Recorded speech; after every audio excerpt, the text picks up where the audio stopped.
Bonsoir, bienvenue, et merci d'être là si nombreuses et nombreux. Nous sommes heureux de vous accueillir à l'Université de Lausanne. Je m'appelle Léa, je suis étudiante en géographie physique, ici à l'UNIL.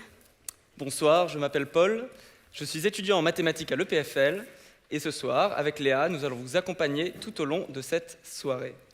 Nous inaugurons ce soir un cycle de conférences intitulé « Envie d'agir ». Cette série de conférences est le cadeau de l'Université de Lausanne à son lauréat du prix Nobel, Jacques Dubochet. Pour cette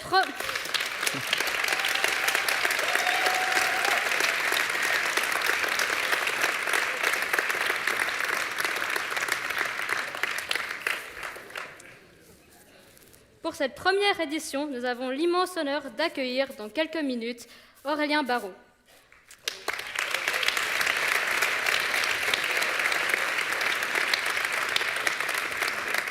Dans un premier temps, celui-ci donnera une conférence qui sera suivie d'une table ronde et enfin, vous aurez l'occasion de poser vos éventuelles questions.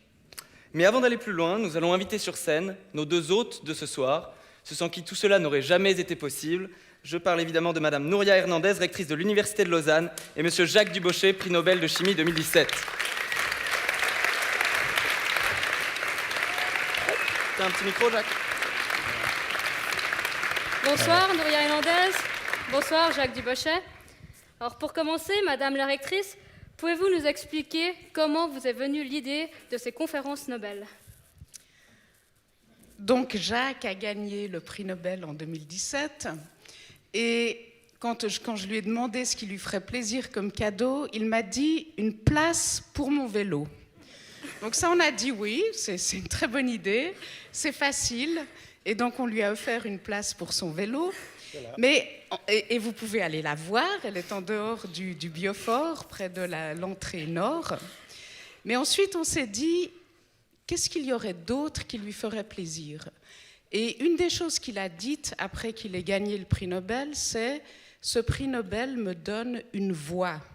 Il faut savoir que Jacques Dubochet a toujours été intéressé à faire des liens entre la science et la société.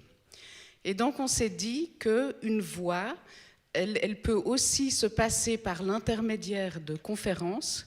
Et donc nous avons décidé de lui donner la possibilité d'organiser 5 conférences avec des orateurs ou des oratrices de grande envergure. Et ça, c'est la première de ces conférences qui a donc où l'orateur a été choisi par Jacques Dubochet.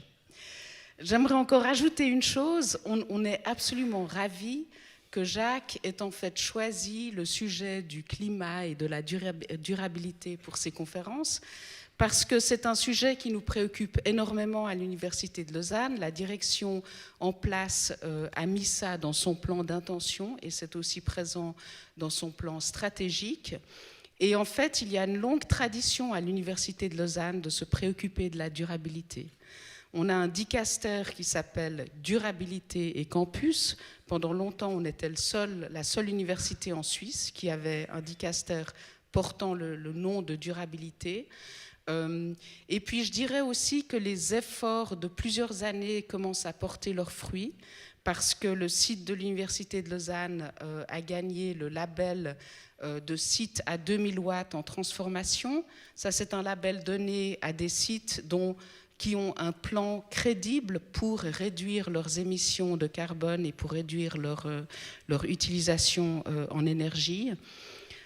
Nous avons été classés première université durable de Suisse par le WWF. Ça, c'est un classement qui se base sur la gestion du campus, mais aussi sur l'enseignement et la recherche. Et nous continuons à nous préoccuper de la durabilité et à mettre ça vraiment très en avant. Voilà, je me tais. Merci beaucoup. Merci. Merci.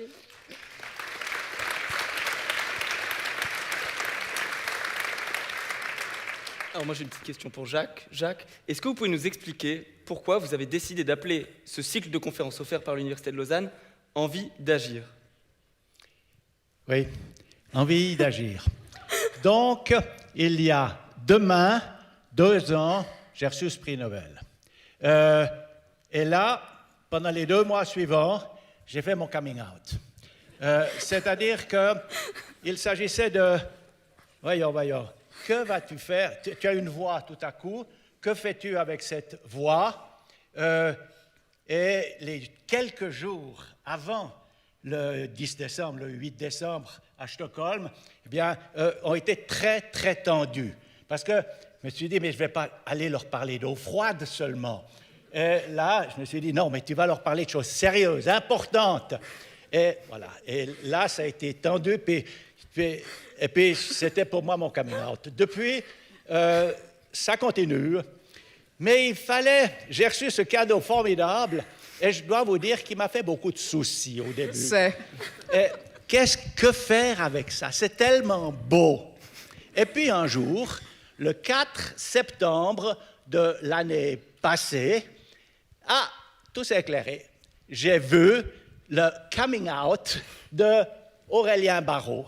Et Aurélien Barraud a dit, mais lui, c'est un homme de la quantique et de la gravitation. Les choses les plus absurdes, j'allais dire, non, les plus abscondes qu'on puisse imaginer. Et il a dit, ça ne va pas comme ça. Il faut agir. Et il a agi. Et puis, une année plus tard ou presque, oui, eh bien, voilà, on est là pour agir sur le climat. Et c'est Aurélien qui va nous donner sa version, qui est ce que je trouve le plus fort.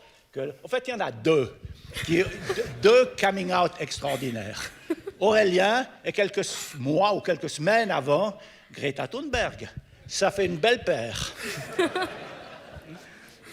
Merci beaucoup pour ces réponses. Vous pouvez sans autre rejoindre vos... On prend juste les micros, par contre. Merci beaucoup. Ça va.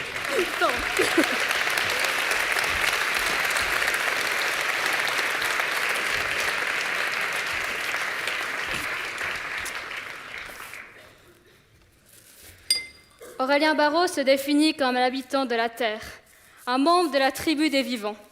Il dit n'avoir aucune légitimité scientifique dans le domaine climatique. Et pourtant, aujourd'hui, il est une des grandes figures de la lutte climatique. À ses heures perdues, il est philosophe, poète et accessoirement astrophysicien et professeur à l'Université Grenoble-Alpes. Ce soir, il est à Lausanne avec nous. Je vous prie d'accueillir chaleureusement sur scène Aurélien Barraud.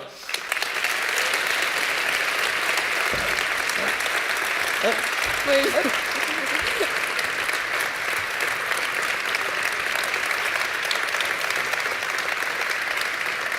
Bonsoir Aurélien Barraud. Bonsoir. Vous êtes arrivé ce midi à Lausanne et avez eu l'occasion de rencontrer une vingtaine d'étudiants du campus, mais aussi des gymnasiens grévistes. Qu'avez-vous retenu de cette rencontre ? Comme souvent, en discutant avec les plus jeunes et les plus engagés, je pensais vous apprendre quelques trucs et c'est évidemment moi qui ai tout appris. Donc je pense que le monde est en de bonnes mains. Essayez de ne pas devenir des vieux cons dans quelques années. Merci. Merci beaucoup, la salle est à vous.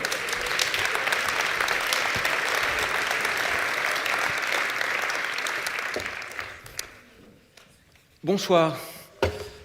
Donc, nous allons parler un petit peu de l'état du monde. Donc, je vous fais d'ores et déjà mes excuses. Ça ne va pas être très drôle, ça ne va pas être très gai. Mais il y aura quand même, j'espère, quelques épiphanies d'histoire, sans quoi notre rencontre d'histoire et d'espoir n'aurait effectivement pas grand sens. Alors, je vous propose, pour entamer ce petit cheminement, que nous commencions par regarder tous azimuts, voilà, de façon volontairement un peu erratique, que nous essayons d'esquisser quelques éléments de réel à partir des données dont nous pouvons aujourd'hui commencer à jouir de façon scientifiquement fiable. Pour résumer la situation, je dirais que mes collègues, éminemment plus compétents que moi dans le domaine, les climatologues, les biologistes, les spécialistes de la pollution, des écosystèmes, les éthologues, essentiellement tous ceux que je connais, sont littéralement désespérés. Ils ne savent plus quoi faire, ils ne savent plus comment le dire, ils ne comprennent pas pourquoi rien ne se passe alors que nous faisons face aux plus grands défis de notre histoire.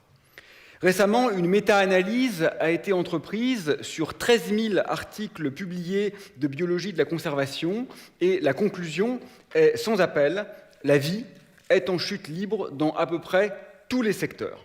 Nous faisons donc en réalité face à une extinction massive, et je dirais même qu'extinction massive, c'est encore un peu édulcoré, j'appellerais ça une extermination massive, puisque la cause, bien sûr, en est parfaitement connue.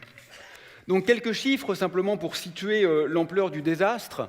En 40 ans, on estime que 400 millions d'oiseaux ont disparu des cieux d'Europe, que 60% des populations d'animaux sauvages se sont éteintes, que 80% des insectes volants ont disparu d'Allemagne. Bon, ce n'est pas spécifique à l'Allemagne, c'est simplement parce que l'étude a été faite là-bas, et que les grandes espèces de poissons d'eau douce ont décliné de 88%.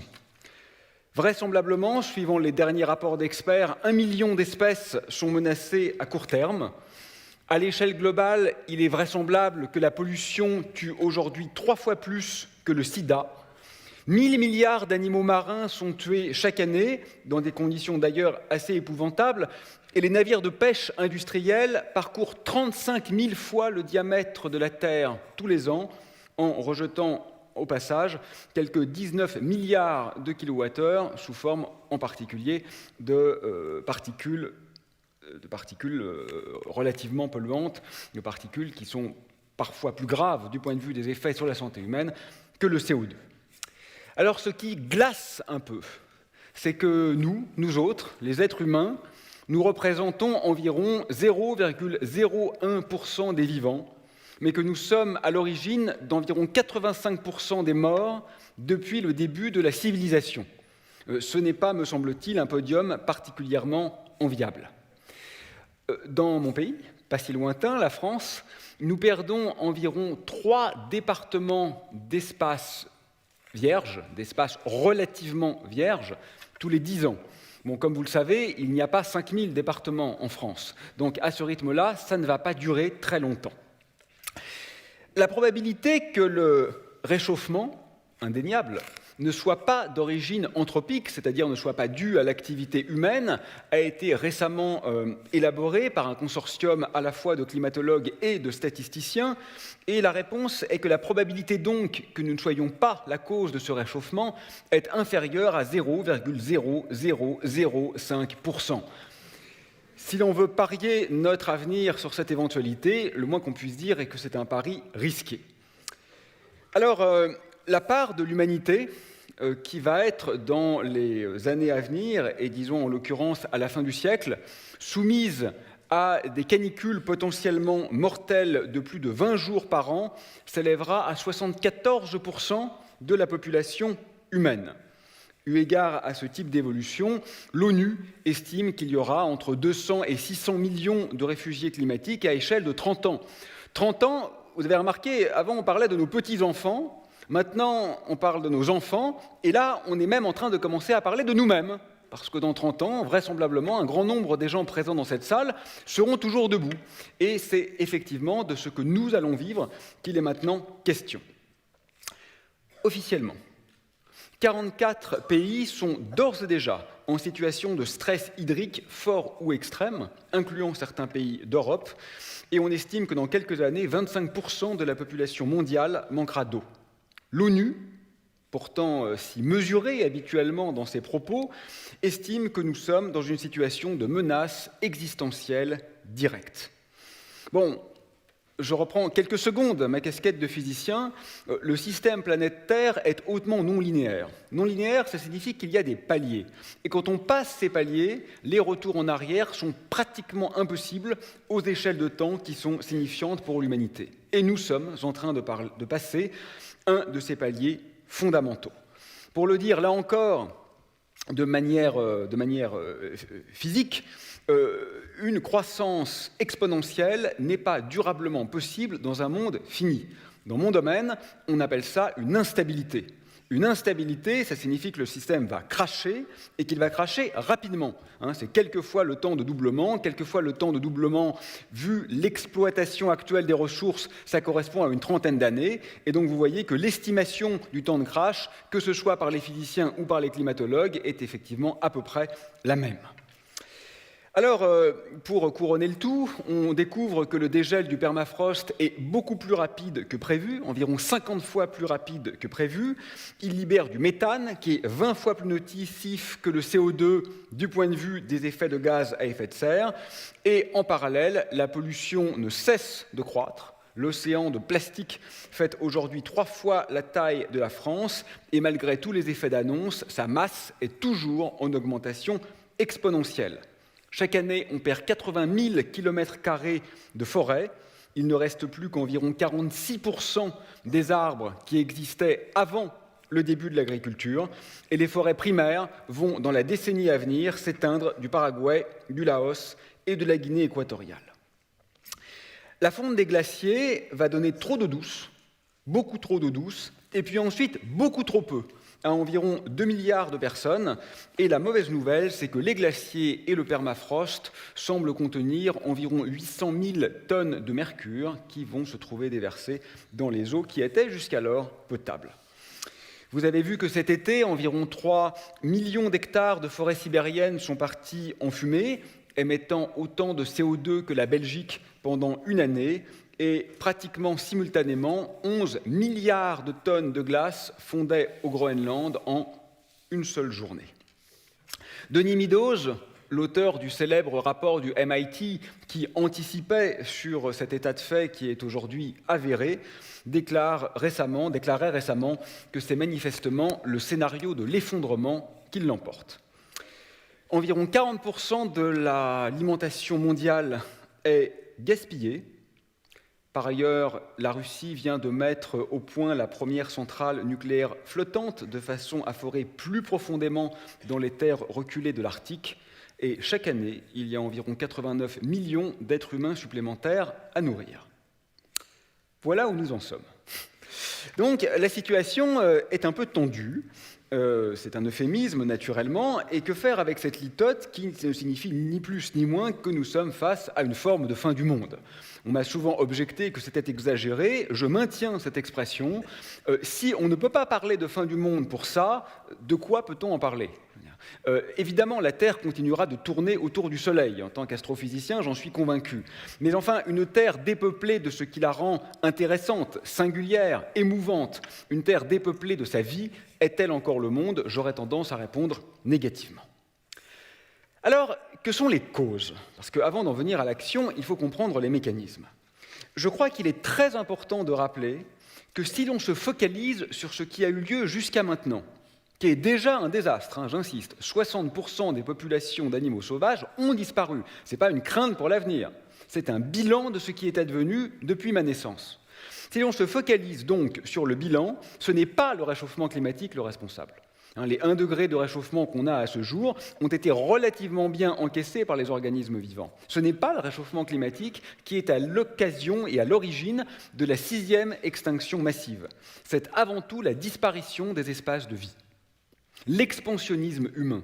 Les vivants non humains n'ont tout simplement plus de lieu pour vivre, et par conséquent, ils meurent. Voilà. En France, seul 0,02% du territoire est réellement protégé. C'est dérisoire.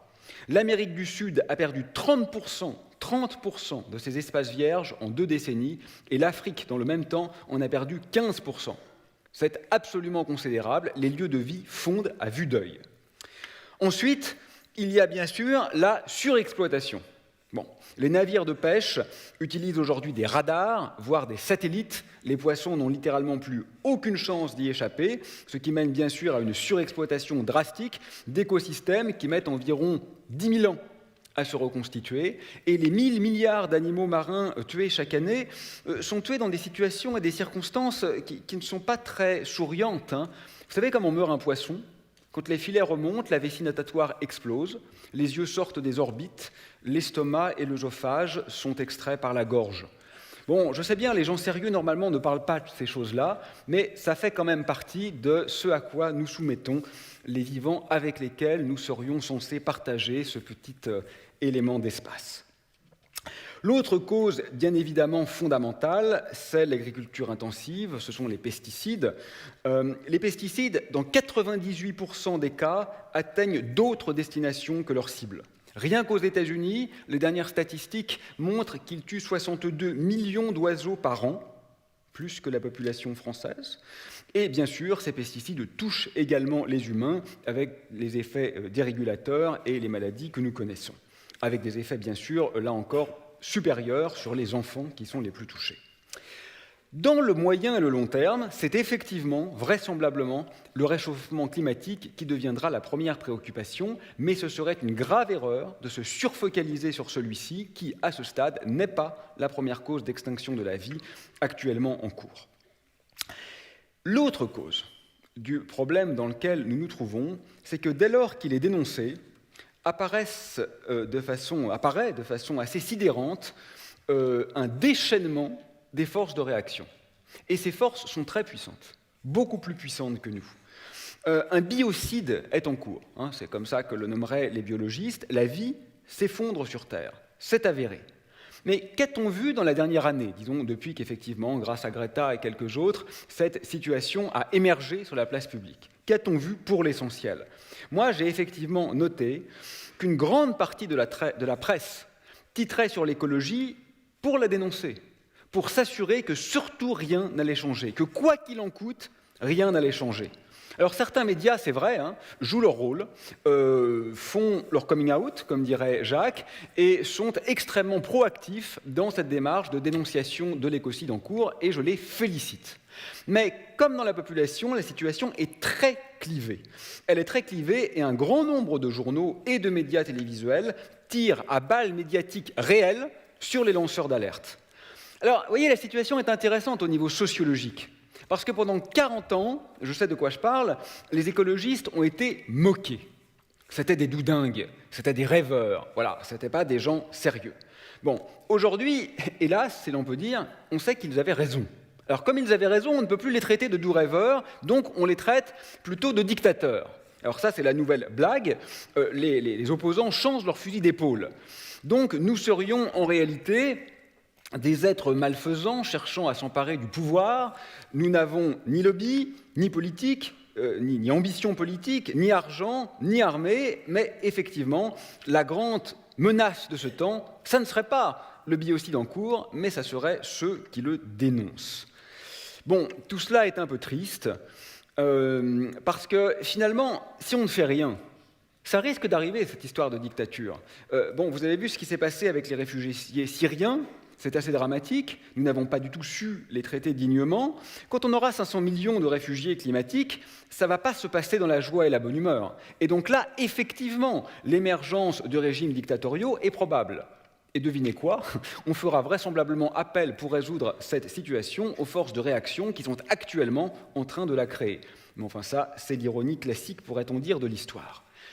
Bon, le cas de Greta est intéressant quand même, parce que cette jeune femme n'est pas parfaite, hein, ce n'est pas une sainte, mais enfin, elle relaie, me semble-t-il, avec éloquence et avec sérieux et avec rigueur, la parole des scientifiques. Et nous voyons fleurir un nombre incalculable d'articles moqueurs, incendiaires, sur le physique, sur la forme des nattes, bien sûr, souvent articles misogynes également. Bon, on a compris une chose. Ils ne renonceront à rien.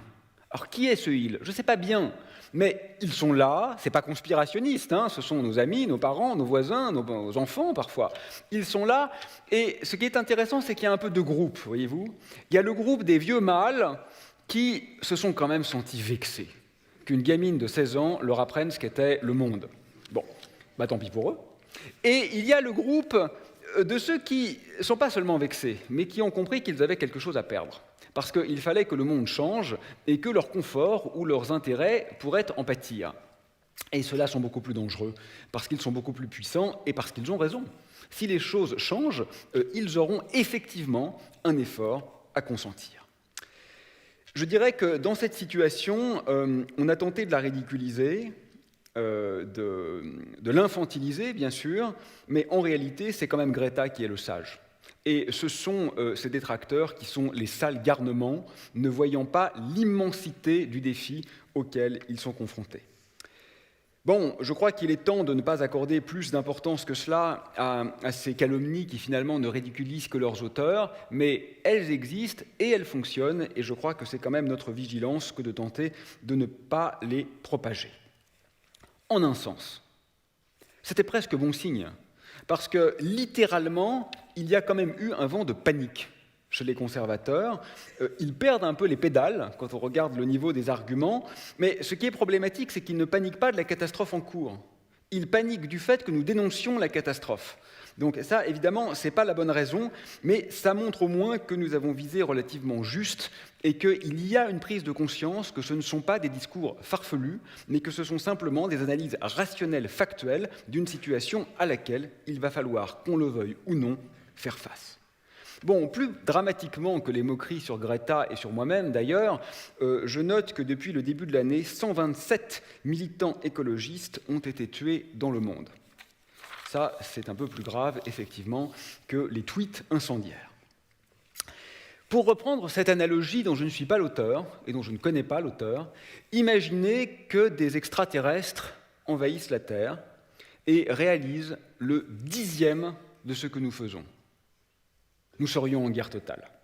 Nous serions à un niveau d'indignation maximal et nous serions en guerre totale contre cet envahisseur inqualifiable. Il faut que nous comprenions que nous sommes aujourd'hui notre propre prédateur. Alors, quelques remarques encore sur les causes. Bon, il y a, je crois, une mauvaise question qui joue un rôle considérable. Cette mauvaise question, c'est celle qui consiste à s'interroger sur le fait qu'il serait ou non trop tard. Moi, je l'ai entendu 1000 fois. Alors, est-ce qu'il est trop tard ? Mais cette question n'a littéralement aucun sens. Donc il faut cesser d'y répondre. La seule réponse est, la question n'a pas de sens. Trop tard pourquoi ? Trop tard pour que la vie subsiste sur Terre ? Bien sûr que non. La vie en tant que telle subsistera. Moi, je ne suis pas très inquiet pour les scorpions et les araignées. Ils passeront très probablement cette épreuve sans trop de pertes. Oui, la vie subsistera. Il est même très probable que l'humanité subsiste.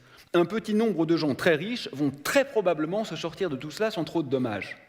Mais si l'on veut dire trop tard pour que de terribles souffrances et qu'un très grand nombre de morts se déroulent, alors là, c'est sûr, c'est trop tard. Mais c'était déjà trop tard il y a 10 000 ans, quelque part. Donc la question du trop tard est extrêmement mal posée. La seule chose qui est signifiante aujourd'hui, c'est de prendre conscience que tout n'est pas écrit.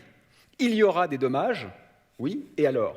On peut en faire beaucoup plus ou beaucoup moins, et ça, c'est évidemment en notre pouvoir maintenant.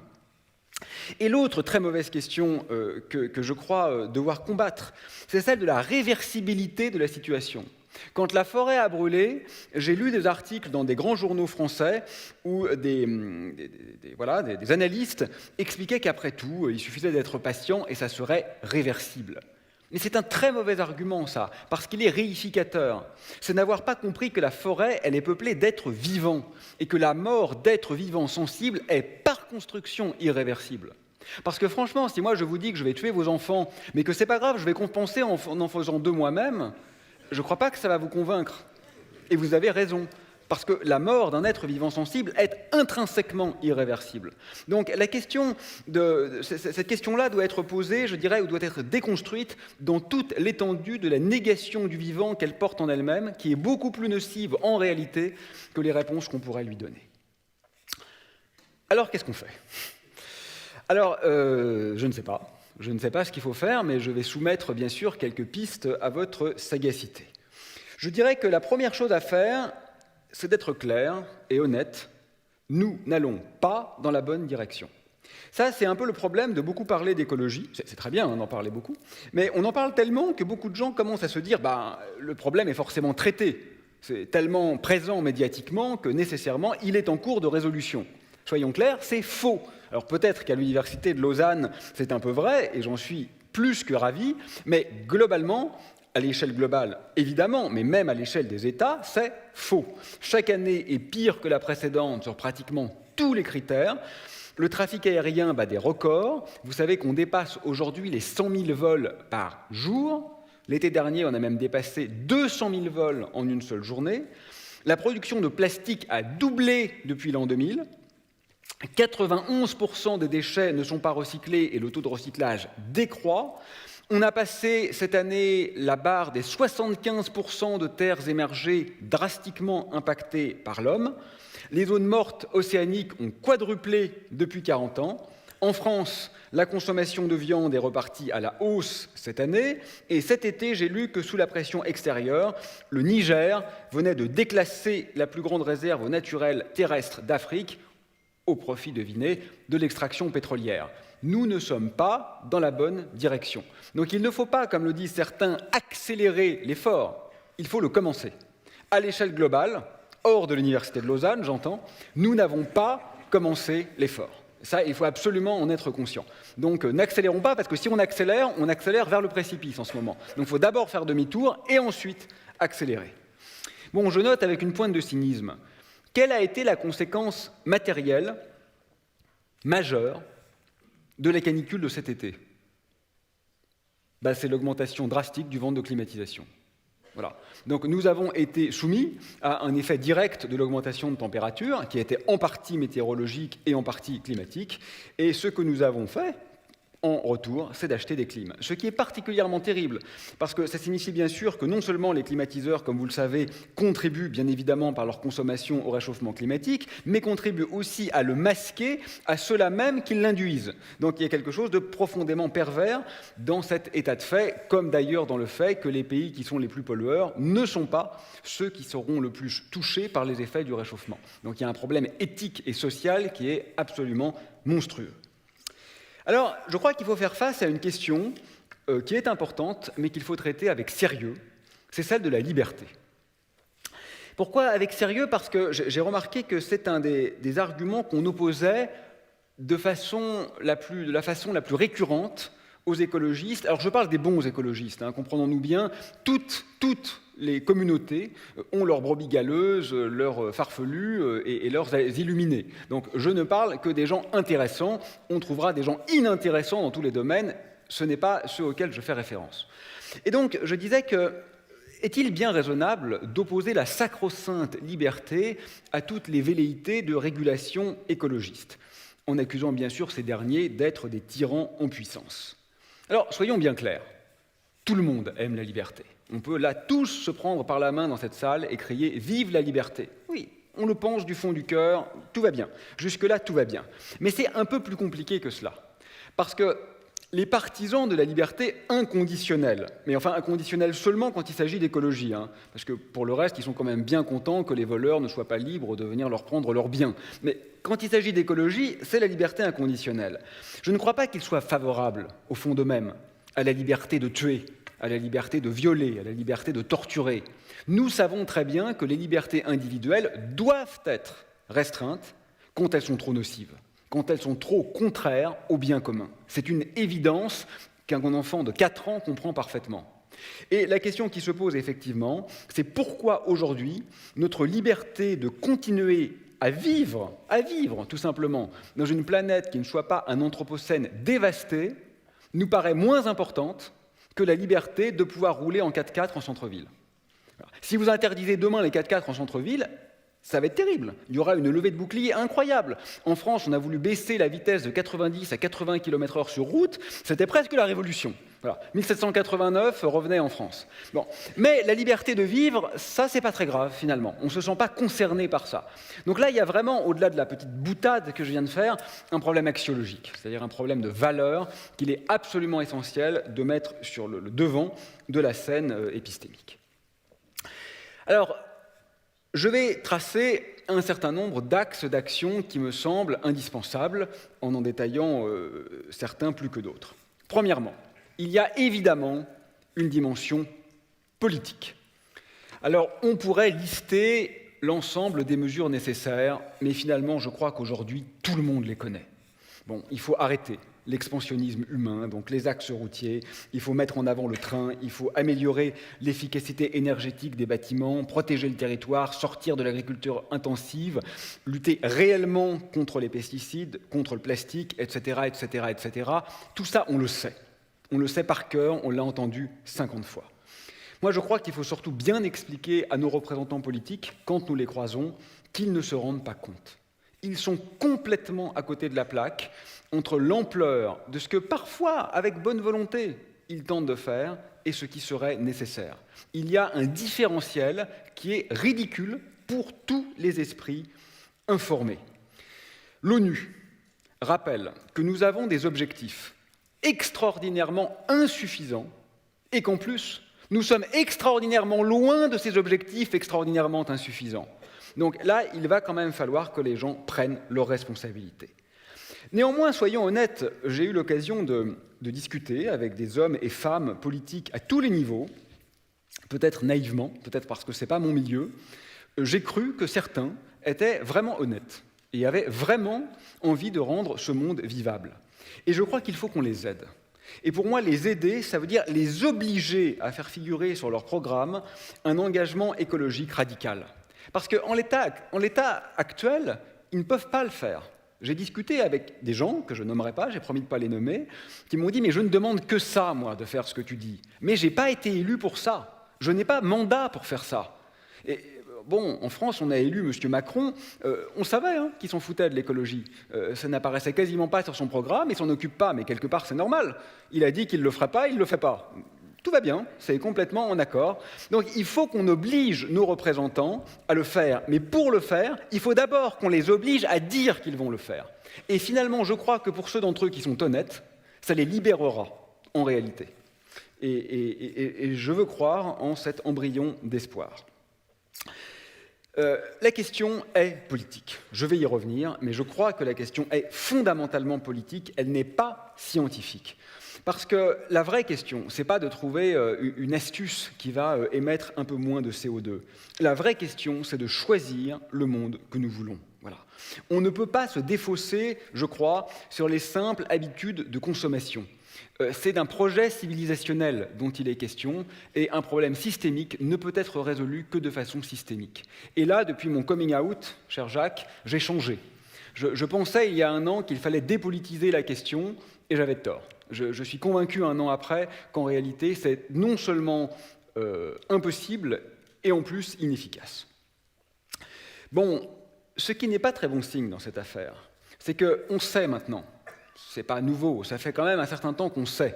Et on voit apparaître M. Trump aux États-Unis, qui a, je crois, d'assez bonnes chances d'être réélu. On voit apparaître M. Bolsonaro au Brésil, et mon pays vient de placer aux élections européennes le Rassemblement national, donc le parti d'extrême droite, comme premier parti de France. Donc l'espoir est quand même mince, parce qu'on sait ce qui se passe, je crois que l'information a diffusé. Un certain nombre de médias ont fait le travail, mais la réaction populaire n'est pas du tout celle que nous appelons, ou que j'appelle en tout état de cause. Donc, comment dépasser, pourrait-on dire, cette disjonction terrible entre le devoir-faire et la réaction effective dans une situation de stress qui est parfaitement compréhensible. Deuxième axe, l'éthique individuelle. Je commence par le redire encore une fois, ça ne suffit pas. La stratégie du petit geste ne peut pas résoudre le problème. Pour autant, je crois quand même qu'il faut le faire. Il faut le faire parce que c'est un peu facile de fustiger les entreprises les plus nocives. Dieu sait qu'elles sont nombreuses et Dieu sait qu'elles sont prédatrices. Mais enfin, on n'est quand même pas non plus obligé d'acheter ce qu'elles produisent. Moi, j'aimerais quand même bien que le mot Amazon réfère à des guerrières mythologiques ou à la forêt d'Amérique du Sud. Je préférerais penser à ça quand j'entends le mot Amazon, et je ne suis pas obligé de le faire résonner autrement. Ça, c'est quand même un peu ma responsabilité, quoi qu'on dise. Bon. On peut tous clamer qu'on aime la vie, c'est comme la liberté. On aime tous la vie. Mais sincèrement, et sans vouloir prendre à partie vraisemblablement la majorité d'entre vous, dire qu'on aime la vie et manger de la viande de façon récurrente, c'est aujourd'hui un peu problématique. Permettez-moi de vous le dire. Pourquoi c'est problématique ? 100 milliards de vivants terrestres tués chaque année. Pour moi, c'est problématique à plusieurs niveaux. D'abord, mais ce n'est pas le thème de la conférence de ce soir, en termes d'éthique animale. Les conditions d'abattage sont terribles, mais ce n'est pas ça le pire. Le pire, c'est que ces animaux n'ont pas de vie avant de mourir. Ils n'ont pas de vie avant de mourir. Ce n'est pas simplement qu'on les tue, c'est qu'on tue la vie en elle-même. C'est un crime contre l'ontologie de la vie. Ensuite, il y a un problème de nutrition humaine. Ça, on peut en débattre à l'infini, mais les méta-analyses de l'OMS montrent aujourd'hui qu'on a une diminution de la mortalité précoce de 7 à 18% en migrant vers une alimentation végétarienne ou végane équilibrée. Troisièmement, il y a un problème d'alimentation globale. Pas seulement pour nous, mais globale. Comme vous le savez, l'alimentation carnée est extraordinairement inefficace. Il faut 10 calories de céréales pour faire 1 calorie de viande. Il faut 10 000 litres d'eau pour faire 1 kilo de bœuf. Et donc on ne peut pas nourrir 12 milliards d'hommes que nous serons bientôt, d'humains que nous serons bientôt, avec de la viande. C'est juste pas possible. Donc si on mange comme ça, on décide que les autres devront faire un super effort, puisque évidemment on choisit quelque chose d'extraordinairement inefficace. Et quatrièmement, c'est le thème de ce soir, en termes d'émissions de gaz à effet de serre, eh bien, comme vous le savez, l'industrie de la viande est encore plus polluante que celle des transports. Donc là aussi, il y a quand même, je l'avoue, un peu de responsabilité individuelle. Bien. Alors, surtout, je crois qu'il faut qu'on grandisse un peu. Soyons aussi grands que Greta, c'est-à-dire sortons de cette logique du « c'est pas moi, c'est l'autre ». Bon, ça ne peut pas continuer comme ça. Les Américains raisonnent en termes d'émissions globales et disent donc c'est aux Chinois de faire des efforts. Parce que c'est vrai, en termes d'émissions globales, la Chine pollue plus que les États-Unis. Mais les Chinois raisonnent en termes d'émissions par habitant et disent donc ah non, c'est aux États-Unis de faire des efforts. Parce que par habitant, les États-Unis polluent 2 fois plus que les Chinois. L'industrie aérienne renvoie la balle à l'industrie maritime, qui renvoie la balle à l'industrie de la route, qui ne renvoie la balle à personne parce qu'elle sait qu'elle est intouchable. Bon. Il faut absolument qu'on arrête ça. Quand nos enfants, moi j'ai des enfants qui sont adolescents, nous racontent des histoires comme ça dans la cour de récréation, on dit non, bon, écoute, stop, c'est pas parce que tes amis sont des voyous que tu dois te comporter en voyou. Donc là, on ne peut plus, je crois, continuer dans cette logique-là. Nous sommes littéralement de sales garnements. Voilà. Et je crois qu'il est temps d'essayer de cesser de l'être. Bon, je parle vite, je parle trop, donc là je vais faire une pause. Je vais faire une pause parce que je crois fondamentalement que l'axe d'accès le plus fondamental, le plus utile, c'est finalement la dimension poétique. Mais pas poétique au sens d'une belle rose sur un ruisseau. Hein. Le poète, d'abord, c'est la précision. C'est celui qui connaît exactement la grammaire et la syntaxe, qui s'y soumet, mais qui en même temps, au détour de quelques vers, peut littéralement brutaliser et réinventer la langue. Donc, à titre de césure, là, au milieu de mon exposé, je vous offre quelques minutes d'Antonin Artaud. Oui, parce qu'on avait fait Jean Genet à Genève, et je me suis dit qu'il fallait changer un peu. Une grande ferveur, pensante et surpeuplée, portait mon moi comme un abîme plein. Un vent charnel et résonnant soufflait, et le soufre en était dense. Et des radicelles infimes peuplaient ce vent comme un réseau de veines, et leur entrecroisement fulgurait. L'espace était mesurable et crissant, mais sans forme pénétrable. Et le centre était une mosaïque d'éclats, une espèce de dur marteau cosmique, mais d'une lourdeur défigurée, et qui retombait sans cesse comme un point dans l'espace, mais avec un bruit comme distillé. Et l'enveloppement cotonneux du bruit avait l'instance obtuse, et la pénétration d'un regard vivant. Oui, l'espace rendait son plein coton mental, où nulle pensée encore n'était nette et ne restituait sa décharge d'objets. Mais, peu à peu, la masse tourna comme une nausée, limoneuse et puissante. Une espèce d'immense influx de sang végétal, étonnant. Et les radicelles qui vibraient à la lisière de mon œil mental se détachèrent avec une vitesse de vertige de la masse crispée du vent, et tout l'espace trembla comme un sexe que le globe ardent du ciel saccageait, et quelque chose du bec d'une colombe réelle troua la masse confuse des états. À cet instant, toute la pensée profonde se stratifiait, se résolvait, devenait transparente et réduite. Et il nous fallait une main qui devint l'organe même du saisir. Cet extrait de l'ombilique des limbes. Troisièmement,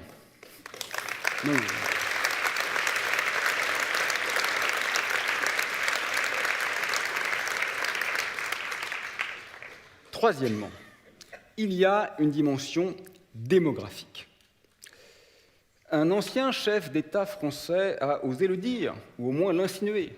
Le problème, c'est l'Afrique. Oui, c'est sûr, c'est pratique. Intégré sur 2 siècles, le plus gros pollueur est l'Europe. Intégré sur 1 siècle, le plus gros pollueur, ce sont les États-Unis. Mais le problème, c'est l'Afrique. Bon, il fallait oser, il a osé, c'est fait. Maintenant, on peut en parler.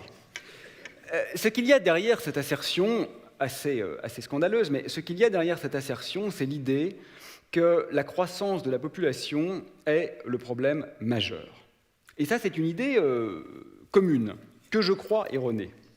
Alors pourquoi je la crois erronée? Bon, d'abord, soyons honnêtes, hein, on serait un peu moins nombreux, ça serait mieux. Ça, c'est vrai. Mais je crois que ce n'est pas le problème central. Pourquoi?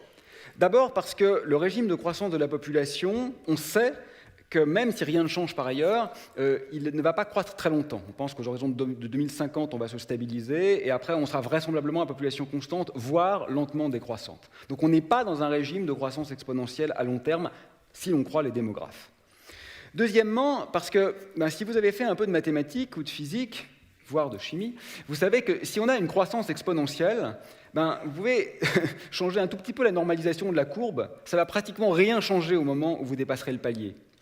Et c'est exactement ce qui se passe. Si on diminue la population mondiale de 25%, on décale de quoi? De 3 ans, le moment où on passe des points de non-retour. Ça ne résout absolument pas le problème. Troisièmement, je pense que, évidemment, il y a tout le problème néocolonialiste, d'aller dire à des gens qui n'ont presque rien, qui n'ont même pas le droit d'avoir des enfants. Ça, c'est une évidence, et pour moi, c'est un problème très important. Mais même au-delà de ça, il y a une idée très grave derrière cette assertion qu'on aurait peut-être envie de faire, c'est la confusion entre la légitimité et la pérennité. Parce que dans l'idée que le problème est démographique, ce qu'on se dit, c'est « mais après tout, si on était un peu moins nombreux, on pourrait continuer comme avant. Le système serait pérenne. » Et ça, c'est peut-être vrai. Je ne crois pas. Je ne pense pas pour la raison que je viens d'évoquer. Mais je peux me tromper. Mais même si c'était vrai, ça resterait grave. Pourquoi? Parce que la pérennité ne signifie pas du tout la désirabilité. À l'échelle de l'histoire, les dictatures s'en sont beaucoup mieux sorties que les démocraties. Intégrées sur 30 siècles, c'est vrai. Ça ne signifie pas que les dictatures sont souhaitables. Et donc, quand on regarde un peu aujourd'hui l'état du monde, où on a quand même un enfant qui meurt de faim toutes les 5 secondes, où la famine recommence à croître, où 1000 milliards d'êtres vivants sensibles sont tués chaque année, moi je crois que se dire simplement « si on peut continuer comme ça, tout va bien », c'est problématique. Et donc, il ne me semble pas que le problème soit prioritairement démographique. Si néanmoins, il l'était. On connaît les leviers d'action. Alors, il y a le levier d'action à la chinoise, ça marche très bien, mais c'est très brutal. Mais les leviers d'action doux, très efficaces, c'est l'assurance maladie, l'assurance chômage et la sécurité sociale, c'est-à-dire l'assurance maladie, et l'assurance retraite. Avec ces 3 piliers-là, vous divisez presque instantanément par 2 la natalité dans les pays en voie de développement. Et donc finalement, on voit que la connivence entre l'écologique et le social, qu'on le veuille ou non, est quand même extrêmement forte. Pardon. Quatrièmement, il y a une dimension économique. Alors, bien sûr, on pense à la fiscalité. La fiscalité, c'est super efficace, mais c'est quand même super injuste. C'est ça le problème. Vous savez, en France, on a eu cet épisode des gilets jaunes parce que le prix des carburants avait un peu augmenté. Après, c'est entretenu pour d'autres raisons, mais c'était le déclencheur. C'est vrai que moi, si le prix de l'essence augmente de quelques centimes au litre, sincèrement, honnêtement, je ne m'en rendrai même pas compte. Ça aura 0 effet sur moi. Mais évidemment, pour des gens qui sont en situation de grande précarité, ça peut avoir des effets désastreux. Donc la fiscalité, ça marche. Mais ça marche de façon incroyablement inégalitaire. Si on taxe terriblement l'avion demain, ça veut dire que les riches pourront continuer de prendre l'avion et les pauvres ne le pourront plus. Pour faire simple, c'est ce que ça signifiera. Donc il faut vraiment un travail de fond. Il faut un travail extrêmement profond et, je suis désolé, je crois qu'il faut absolument qu'on touche au dogme de la croissance. Alors, je sais, c'est difficile, mais il faut le faire. Et ça ne veut pas dire revenir à l'âge de pierre, comme le laissent entendre ceux qui tentent de nous caricaturer. Personne, je vous rassure, ne veut revenir à l'âge de pierre. Comme tout le monde, chez le dentiste, je suis bien content d'être anesthésié. Finalement, quand on parle de décroissance, il faut savoir de quoi on parle.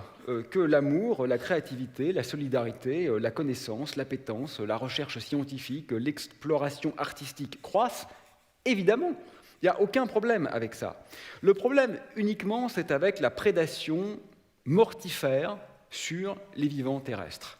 Et il se trouve que, pas de chance, toutes les études sérieuses montrent qu'elle est directement proportionnelle à la croissance du PIB.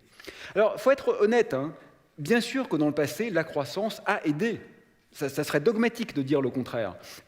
Beaucoup de pays sont sortis de la famine grâce à la croissance. Même si ça nous fait mal de le dire, c'est la vérité. Il ne faut pas s'enfermer dans un antidogmatisme. Bon, ça c'est vrai. Mais le problème, vous savez, c'est comme quand vous mangez. Quand vous êtes en état de famine, c'est bon de manger. Quand vous êtes obèse, c'est plus bon du tout de trop manger. Et là, on est en état d'obésité de ce point de vue-là, pas dans le monde entier, hélas, mais au moins dans les pays riches que nous sommes. Et par conséquent, le problème est devenu, je crois, endémique. Alors, je vous donne juste un exemple, celui de la dette. Bon. Alors, il y a quelques économistes dans la salle, donc je vais me faire mal voir, mais après tout, je ne suis pas à ça près. La dette, c'est une pure construction. Alors, voilà, soyons honnêtes, on se dit, non, mais la dette, c'est une chose sérieuse. Bon, sérieuse, oui, réelle, comme on veut. Moi, j'en ai fait l'expérience, quand un ami vous doit de l'argent, vous lui dites, on n'en parle plus, ça y est, c'est fini, il n'y a plus de dette. On n'en parle plus. C'est fini, il n'y a plus de dette. Hop, volatilisé. C'est quand même une pure construction sociale.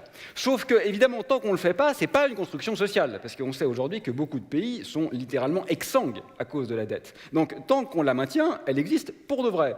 Mais la maintenir, c'est quand même un choix. Alors là, on va se dire, oui, mais il ne se rend pas compte. Il ne se rend pas compte de la complexité du système économique. Oui, je me rends compte un peu, moins que des spécialistes, mais un peu. Je peux juste vous jurer une chose, c'est que la dette écologique, celle-là, c'est sûr qu'on va la payer.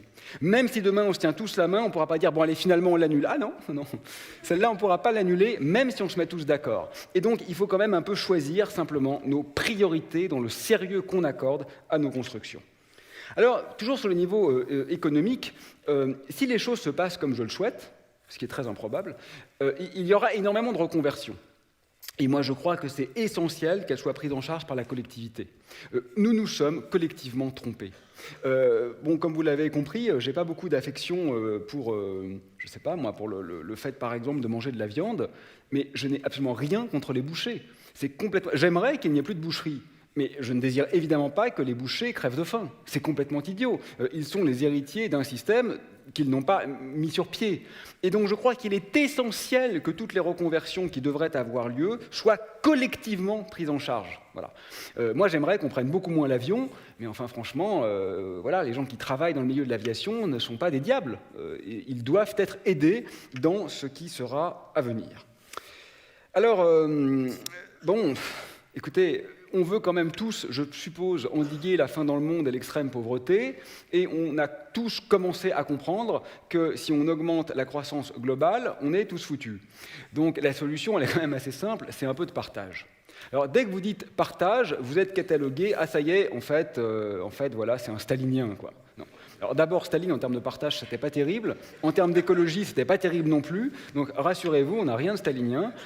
On essaye juste d'être factuel, en fait, d'être un peu prosaïque. Et le fait est que il n'y a pas de solution simple, différente de celle-ci, à mon sens. Alors, on a beaucoup discuté tout à l'heure du capitalisme en général. Bon, c'est vrai que le capitalisme vert, c'est un peu naïf. Si on regarde de près et en profondeur, c'est dur d'y croire, voilà. Donc j'y crois pas trop. Après, est-ce que ça peut... Je ne sais pas. Est-ce que ça peut aider le début d'une révolution ou au contraire la tuer dans l'œuf? Je n'en sais rien. Voilà. Donc je nous invite tous à y réfléchir. Je n'ai sincèrement pas de conviction profonde sur cette question. Cinquièmement, il y a une dimension symbolique. Jusqu'à quelle heure? 40 à peu près, c'est ça? Si quelqu'un peut me dire jusqu'à quelle heure j'ai. Jusqu'à 40. Cinquièmement, il y a une dimension symbolique. C'est très important, les symboles. Homo symbolicus. Nous sommes des hommes, des humains de symboles. Nous sommes faits par nos symboles. Nous sommes irrigués, innervés de nos symboles. Nous aimons tous, qu'on le reconnaisse ou non, être aimés, même les plus acariâtres. En fait, ils aiment paraître méchants, mais parce que ça les valorise de paraître méchants. Nous construisons nos symboles. Et là, le pouvoir d'action est absolument immense. On ne peut pas dire qu'on dépend des lobbies, de la finance ou du pouvoir politique. Ça, c'est notre responsabilité à nous, de citoyens, de choisir ce qu'on trouve mélioratif et ce qu'on trouve péjoratif, ce qu'on trouve désirable et ce qu'on trouve repoussant. Et je crois qu'on peut faire un travail extraordinairement efficace en ringardisant les attitudes prédatrices. Et pour le dire de façon extrêmement basique, je crois qu'aujourd'hui, celui qui s'achète une voiture de sport ou un yacht ou quoi que ce soit de ce genre, il ne le fait pas pour l'objet. Il le fait pour les minettes ou les minets qui vont venir dedans. Il le fait pour être désirable. Mais si, c'est ça la vérité. Si ce n'est plus désirable, on ne le fait plus. On n'a plus aucun intérêt à le faire. Et là, on a un pouvoir d'action considérable à montrer finalement que ce qu'on trouve beau, ce qu'on trouve sexy, si vous voulez, ce ne sont plus ces attitudes de prédation décomplexée. Et je crois qu'elles disparaîtront d'elles-mêmes parce que finalement, personne n'a envie de mettre de l'énergie à paraître détestable. En tous les cas, pas de façon globale et usuelle. Bon, toujours au niveau symbolique, pensons au spatial, par exemple. Bon, j'en discutais tout à l'heure avec certains d'entre vous. Moi, mes parents m'ont raconté les missions Apollo. C'était assez émouvant, en fait, c'était beau. Il y avait une vraie aventure, il y avait une sorte de sacralité, il y avait quelque chose qui sonnait juste, franchement, aujourd'hui. Est-ce que Donald Trump, qui veut retourner sur la Lune dans une espèce de grande érection nihiliste, ou l'autre fou de Tesla qui met des bagnoles sur orbite, enfin, honnêtement, mais c'est grotesque, je veux dire. Le symbole s'est complètement retourné. C'est ridicule, ce genre d'attitude.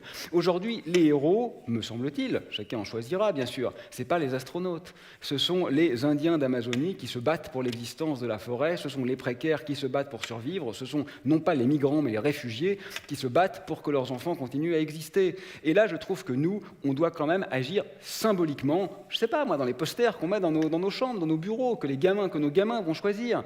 Bon, on a un travail à faire qui ne coûte rien et qui rapporte beaucoup. C'est un peu comme avec les forêts. Je le disais tout à l'heure, mais c'était super intéressant et super triste cet épisode de feu de forêt l'été, parce que d'abord, il y avait quand même la hiérarchie. Vous avez remarqué, la forêt amazonienne, on en parle beaucoup. La forêt sibérienne qui brûle autant, on en parle beaucoup moins. La forêt subsaharienne qui brûle tout autant, on n'en parle pas du tout. Donc là, déjà, ça dit des choses assez profondes. Mais surtout, ce que j'ai trouvé dramatique, moi, c'est tous ces articles de presse, parfois bons, mais les mauvais articles de presse qui nous disaient « le poumon de la Terre brûle ». Mais tant qu'on dit ça, on n'a rien compris. On reste dans une logique, un poumon, c'est un organe qui remplit une fonction.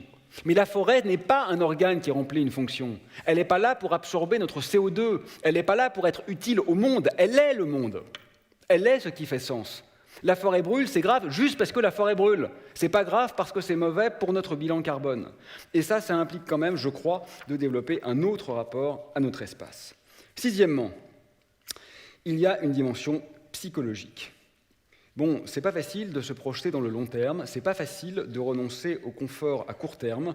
Il y a beaucoup d'études et beaucoup de réflexions sur ces points, et je crois que l'un des points nodals, c'est quand même de revenir sur nos critères d'évaluation. Jamais un peuple n'a fait une révolution contre ses intérêts à court terme. Et donc, si on pense la révolution écologique comme étant néfaste à notre confort, en fait, on ne la fera juste pas, tout simplement. Et c'est là où je crois qu'il faut qu'on travaille les critères. Parce que si on reste prisonnier des schèmes d'évaluation qui nous ont portés où l'on est, elle sera forcément ressentie comme douloureuse. Mais en réalité, quand on pense à l'infinité des possibles qui se réouvrent dans un apaisement de notre rapport au vivant, il suffirait de voir les choses autrement, de les quantifier, de les évaluer, de les classer, de les hiérarchiser différemment, d'une manière qui me semble beaucoup plus naturelle, pas créée artificiellement pour que ça marche, mais beaucoup plus conforme à nos aspirations fondamentales en tant que vivants, pour que la mutation soit ressentie en réalité comme une sorte de libération. Bien, il y a une dimension mythologique. Nous avons besoin de mythes. Homo mythicus également. On ne sait pas habiter Gaïa sans se raconter les origines. Alors moi, je pourrais vous parler des origines au sens fort, le Big Bang, c'est mon domaine, mais ce n'est pas celles-là qui sont très intéressantes pour la crise que nous traversons. Je crois qu'il faut, là encore, une fois de plus, travailler sur nos héros. Bon, ça ne peut plus aujourd'hui être Achille, le demi-dieu, notre héros. Ça ne peut plus être Ulysse et sa ruse. Ça ne peut plus être Agamemnon et ses reîtres. Tiens, d'ailleurs, que des hommes, vous avez remarqué. Je crois qu'il faut qu'on invente d'autres héros. Voilà, peut-être une femme animale, je ne sais pas, un hybride. Mais il y a un travail fondamental à faire sur nos référents et notre imaginaire, finalement. Huitièmement, j'accélère parce que le temps passant, je réduis mon temps de discours sur chaque point, il y a une dimension philosophique. Vous savez, nous sommes les héritiers de cette vieille histoire métaphysique née avec Socrate, qui est fondée sur des couples d'opposition binaire, entre la vérité et le mensonge, entre l'homme et la femme, entre l'humain et l'animal, entre la nature et la culture, entre la présence et l'absence. Bon, ça a bien fonctionné quand même. Ça a donné lieu à des merveilles de la pensée humaine. Mais je crois qu'il est absolument fondamental de dépasser aujourd'hui la binarité de la pensée et de réinventer au niveau philosophique une forme de continuité qui très souvent, pas toujours, mais très souvent existe aussi au niveau scientifique. Bon, pour le dire de façon caricaturale, nous sommes des animaux, bon, tout simplement. La question n'est pas de savoir si elle nous plaît de l'entendre, la question est de savoir ce qu'on va faire de cette vérité scientifique. Bien, ça va être dur, hein, parce que quand vous voyez aujourd'hui le niveau de connivence qu'il faudrait inventer peut-être avec d'autres vivants, alors même que d'infimes variations culturelles au sein de notre propre espèce sont considérées comme intolérables.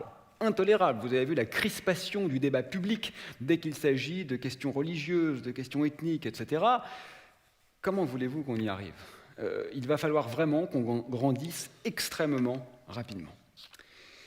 Finalement, c'est quand même un peu enthousiasmant parce que nous sommes la génération, qu'on soit en début ou en fin de vie, nous sommes quand même au sens large la génération qui doit tout réinventer, qui n'a pas d'autre choix que de tout réinventer. Parce qu'il ne s'agit pas, bien sûr, de faire le coup de la nostalgie. Hein.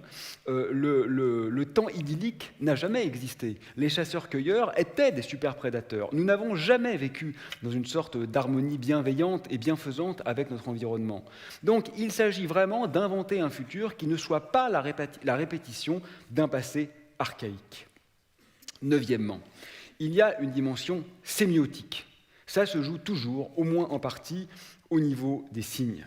Bon, moi, je vous avoue, mais ça reste entre nous, que je suis un peu agacé aujourd'hui de voir toute la sphère la plus réactionnaire. Alors déjà, ça m'énerve un peu de l'avoir existé tout court, mais ça m'énerve surtout... Ah, ça y est, je dis ça, donc là, demain, il y a un article, « Ils veulent tous nous tuer ». Ok, très bien. Mais ceci mis à part, ce qui m'agace un peu, c'est de la voir aujourd'hui se présenter comme subversive. On est contre la bien-pensance, nous. On est contre la bien-pensance écologique, on est transgressif. Non mais attendez, c'est ridicule. Ces gens sont juste précisément pour entériner une fois de plus, une fois de trop, l'ordre établi et les schèmes de domination et d'oppression qui sont déjà à l'œuvre. Alors, soyez réacs si vous voulez, mais ne vous faites pas passer pour des réacs subversifs, parce que ça n'existe pas. En réalité, c'est juste le contraire d'une pensée d'évolution. Bien. Dixièmement, ah oui, le temps passe et ça, il faut en parler. Il y a une dimension technique. Ça, c'est important. C'est important parce que dans mon milieu professionnel, chez les scientifiques, quand même la croyance en un miracle technologique est assez forte. Bon. Alors, d'abord, reconnaissons que les évolutions technologiques peuvent être bienvenues. Bon, voilà, ça c'est tout à fait vrai. Monsieur Dubochet m'a convaincu tout à l'heure que les panneaux solaires marchaient sans doute mieux que ce que je pensais. Tant mieux. Tant mieux. Quand on fait des progrès technologiques et que ça aide, ça serait dogmatique de les refuser et on ne peut que s'en réjouir. Mais il faut être extrêmement prudent. Vous voyez, imaginez que quelqu'un invente tout à l'heure des téléphones portables qui consomment 2 fois moins. Bonne nouvelle pour l'écologie. Eh ben non. Eh bien non, parce que concrètement, s'ils consomment 2 fois moins, qu'est-ce qui se passe ? Il se passe que toutes les activités qui sont trop énergivores et que pour l'instant on fait le soir sur nos ordinateurs, on va se mettre à les faire dans la journée sur nos téléphones portables. Donc on va concrètement les faire 10 fois plus qu'actuellement. Et le petit gain en efficacité sera immédiatement surcompensé par l'effet rebond. Donc c'est très compliqué cette histoire technologique. Et je crois que le problème, il est beaucoup plus structurel que cela. D'abord, ça veut dire quoi la technologie va nous sauver ? Bon, comme je l'ai déjà dit 2 fois, 60% des vivants ont disparu en 40 ans. Ça s'accélère, 1 million d'espèces sont menacées à court terme. Donc même si dans 40 ans il y avait un miracle, ça serait quand même le miracle le plus amer de l'histoire, puisqu'il y aurait eu énormément de morts jusqu'à l'arrivée de cet éventuel miracle. Bon. Ensuite, rien ne le laisse présager. Donc souvent c'est marrant parce que les tenants du miracle technologique se présentent comme les adeptes de la science. Ah non, mais pas du tout. Ça, c'est les gens qui croient au Père Noël, en fait. Parce que rien, aujourd'hui, scientifiquement, ne nous laisse penser qu'un miracle technologique va sauver 12 milliards d'hommes. Donc, de toute façon, ça concernerait vraisemblablement un tout petit nombre de happy few. Et puis, surtout, et pour moi, c'est quand même la question fondamentale, quand bien même on pourrait le faire, moi, j'y crois pas du tout, hein, Quand bien même on pourrait le faire, et on parviendrait à trouver une technologie qui permet de vivre dans un monde de béton armé sans que notre espérance de vie diminue, où on aura remplacé les forêts par des super absorbeurs de CO2 et les abeilles par des drones pollinisateurs. La question est quand même, est-ce que c'est le monde qu'on veut ? Il faut se poser cette question. Le problème technologique est de dire c'est faisable. Mais ce n'est pas parce que c'est faisable qu'on doit le faire. Il y a beaucoup de choses qu'on peut faire. Là, on peut se tuer les uns les autres dans cette pièce. Ce n'est pas pour autant qu'on veut le faire. Donc il faut quand même se poser la question de la direction. 11e, il y a une dimension taxinomique. Bon, je crois qu'il faut classer un peu tout ça. Il faut s'interroger en profondeur sur les catégorisations qui sont effectuées et essayer d'être un peu nuancé. Je parlais tout à l'heure de la liberté, c'est exactement pareil pour la violence. On peut tous se prendre par la main et dire « vive la non-violence, la violence c'est mal ». Oui, la violence c'est mal. Le problème c'est que qu'est-ce qu'on fait avec un assassin qui est sur le point de commettre son crime ? On l'arrête, même par la violence, parce qu'il va commettre un crime. Et c'est normal, c'est normal. Et aujourd'hui, c'est un peu ce qui se passe. On a un ogre systémique qui nous place, d'après l'ONU, dans une situation de menace existentielle directe.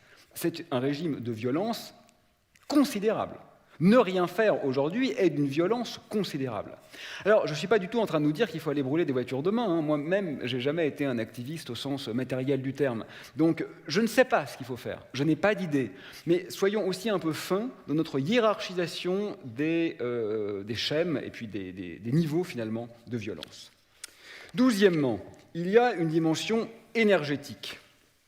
Bon, je vais être très bref sur cette question parce que je trouve qu'elle mobilise trop d'efforts, en fait. On mobilise énormément d'efforts intellectuels, financiers, médiatiques, etc. à se poser la question comment trouver une énergie plus propre.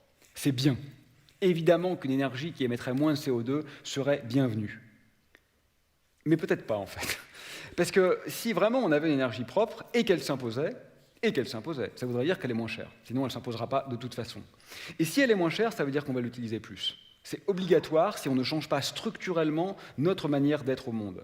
Et si on l'utilise plus, même si elle est propre, c'est dévastateur. Et si on rase la forêt avec un bulldozer solaire, on n'émet pas un gramme de CO2, mais on a quand même rasé la forêt. Et si vous voulez, c'est ce qui se passe avec le tourisme, par exemple. On se focalise sur l'émission CO2 des avions. Mais le vrai problème du tourisme, ce n'est pas l'émission de CO2 des avions, c'est le tourisme en tant que tel. C'est qu'on va polluer les espaces vierges par notre simple présence. C'est pas agréable à entendre, mais c'est vrai. Et donc, il faut faire très attention à ça, et plutôt que de penser exclusivement sur l'origine de l'énergie, il faut penser sur l'utilisation de l'énergie. C'est ça le plus grave. C'est pas d'où elle vient, c'est qu'est-ce qu'on en fait, même si elle est propre. Bon, je passe et je conclus. Avec un géologue beaucoup plus compétent que moi en géologie, forcément. On s'est posé cette question il y a quelque temps. Quelle trace l'humanité laissera-t-elle à très long terme ? Un scorpion géologue, dans 100 millions d'années, pourra-t-il ou pourra-t-elle savoir que l'humanité a existé ? Pas évident, parce que nos centrales nucléaires, nos barrages, nos livres, nos ordinateurs, 100 millions d'années, il ne restera rien de tout ça. Ah oui, mais il y a l'augmentation de CO2. Oui, mais même les carottages, on ne pourra pas les faire, puisque ça aura fondu. Donc on ne verra pas le niveau de CO2 dans la glace. Mais en fait, si. Quand on y réfléchit bien, ils sauront que nous avons existé. Comment le sauront-ils ? Grâce aux fossiles. Parce que dans les fossiles, on verra une extinction drastique du nombre de vivants sur Terre en un temps minuscule. On verra une extinction massive qui n'aura aucune cause ni météoritique, ni volcanique, ni géologique d'aucune sorte. Nous aurons donc laissé, c'est la bonne nouvelle de ce soir, une seule empreinte sur Terre à des échelles de temps géologiques, c'est celle d'une extinction massive du vivant, sans aucune autre cause que nous-mêmes. Donc je conclurai en proposant ce que j'ai un peu pompeusement nommé un activisme fractal. Vous savez qu'en science, on appelle la fractalité l'existence d'un motif qui ne dépend pas de l'échelle à laquelle on le regarde. Ce que je veux dire par là, mais à chaque fois que je le dis, je trouve que c'est une manière beaucoup trop compliquée de dire une chose très simple, donc il faut vraiment que je change ce mot, parce que ce que je veux dire simplement, c'est que chacun doit se battre avec ses armes. Je ne crois pas qu'il faille décider. Petit geste versus action systémique, version spiritualiste religieuse versus version scientifique zététique, version individuelle versus collective, etc. Je ne crois pas qu'on doive choisir. Je crois qu'il faut maintenant faire le pari de penser à partir de la vie et de laisser se déployer ce pari dans toutes les directions qui sont les nôtres. Héraclite, le grand penseur grec, disait que le monde est un enfant qui joue. Il faut qu'on fasse attention parce qu'aujourd'hui, le monde est un enfant qui meurt. Merci.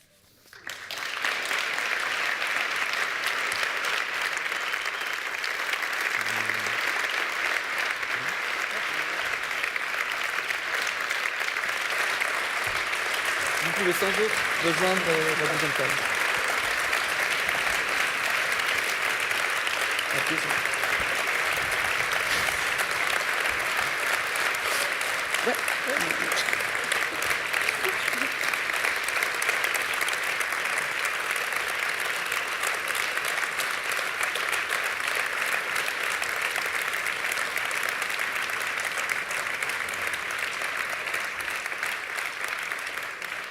Merci beaucoup Aurélien Barraud pour cette superbe conférence.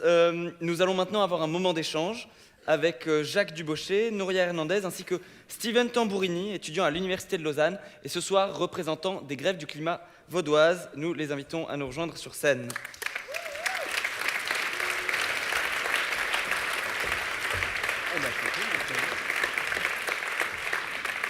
On prend Jacques de notre côté. Cette table ronde sera animée par Nelly Niwa, directrice du Centre de durabilité et co-organisatrice de cet événement. Elle sera accompagnée par Maxime Sédou, étudiant en master de durabilité à l'UNIL.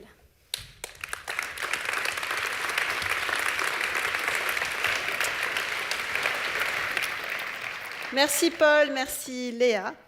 Je vous propose de commencer cette table ronde par un constat peut-être un peu plus optimiste que la conférence de M. Barraud, qui est de dire que depuis quand même la fin des années 2018, on observe une accélération des mobilisations autour de l'urgence climatique. Tribunes dans les médias, mobilisation de personnalités culturelles ou scientifiques comme Aurélien Barraud, Jacques Dubochet, création de mouvements d'extinction rébellion, des grévistes du climat, manifestations dans les rues, émergence de nouvelles icônes climatiques. La Suisse et l'Université de Lausanne ne sont pas en reste. 100 000 personnes à Berne ce week-end, historique pour la Suisse. Et l'UNIL qui a accueilli cet été le Rassemblement européen des grévistes du climat. Je vous propose de découvrir quelques images qui racontent l'événement qu'il y a eu cet été d'Ennery.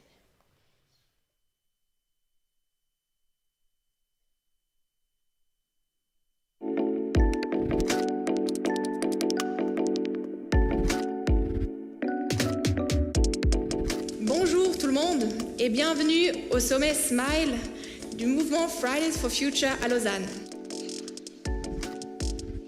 As Fridays for Future, we fight for our well-reasoned demands for climate justice.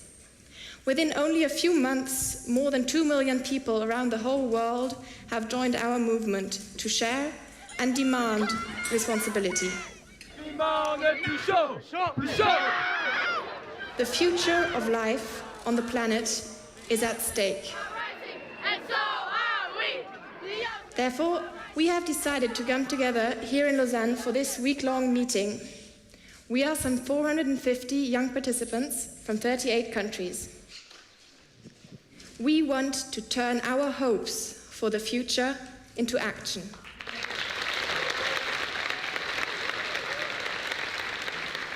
You say, don't look for hope. Look for action. They and their friends from all around Europe have organized this working week in order to frame the continuation of the action. Here you are. Here they are. With emotion, modesty, and thankfulness, here I am. Thank you. The University of Lausanne is proud to host you today. We hope that it will inspire other universities to do more for climate change. Le mouvement de Fridays for Future, il se base uniquement sur les faits scientifiques. Donc c'est assez logique au fond que le monde scientifique et ce mouvement de jeunes se rencontrent, puisque eux, leur discours, c'est de dire « lisons la science ». Les thématiques, comme je vous disais, sont proposées par les participantes et les participants. On va parler d'égalité entre les genres, on va parler de biodiversité. On va parler des différents mouvements, de l'action non violente, de la désobéissance civile. Et puis, on a aussi des scientifiques qui viennent nous parler purement d'environnement. On sent qu'il y a vraiment une énergie et puis on est tous là pour la même cause, même si on a des opinions différentes, même si on vient d'endroits différents. Au fond, on veut tous la même chose. Il faut faire confiance aux gens. Tous les participants et participantes qui sont venus là, ils ont aussi des attentes. Donc en leur permettant de choisir les sujets qu'ils veulent, en leur laissant une ouverture et une possibilité, ça met tout le monde aussi dans une position active, parce qu'on a besoin d'être dans cette position active. Quand on va faire grève dans la rue, on est dans cette position active déjà. On prend les décisions ensemble parce qu'on met vraiment en avant l'intelligence collective. À plusieurs, avec plein d'idées, plein de cerveaux différents, de plein de cultures différentes, on arrive à trouver quelque chose de mieux que d'être chacun dans son coin assis sur sa chaise. As everyone have been saying, it is incredible to see these many people from so many different countries. It feels amazing to be here. Moi, je suis ici pour apprendre, pour voir comment la nouvelle génération, et ici on est au cœur de ces mouvements qui changent le monde, comment eux interagissent entre eux. Et ma première impression, c'est ils se traitent avec un respect que j'ai pas vu dans des réunions des adultes. And I found it great that the young demonstrate that joining forces for their future and the future of their children is at stake and has to be taken care of.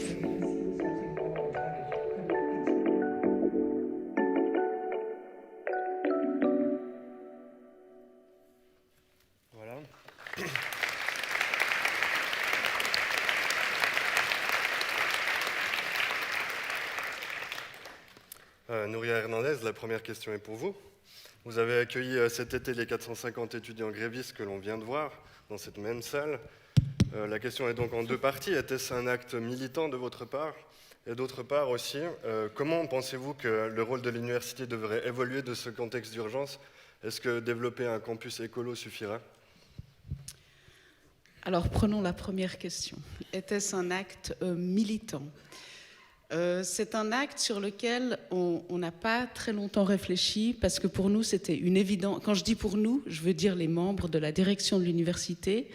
Ça a été très vite une évidence que c'était la chose à faire.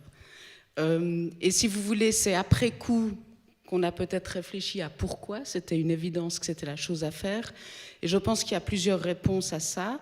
L'une, c'est la situation d'urgence dans laquelle on se trouve. On a entendu ça pendant cette conférence ce soir.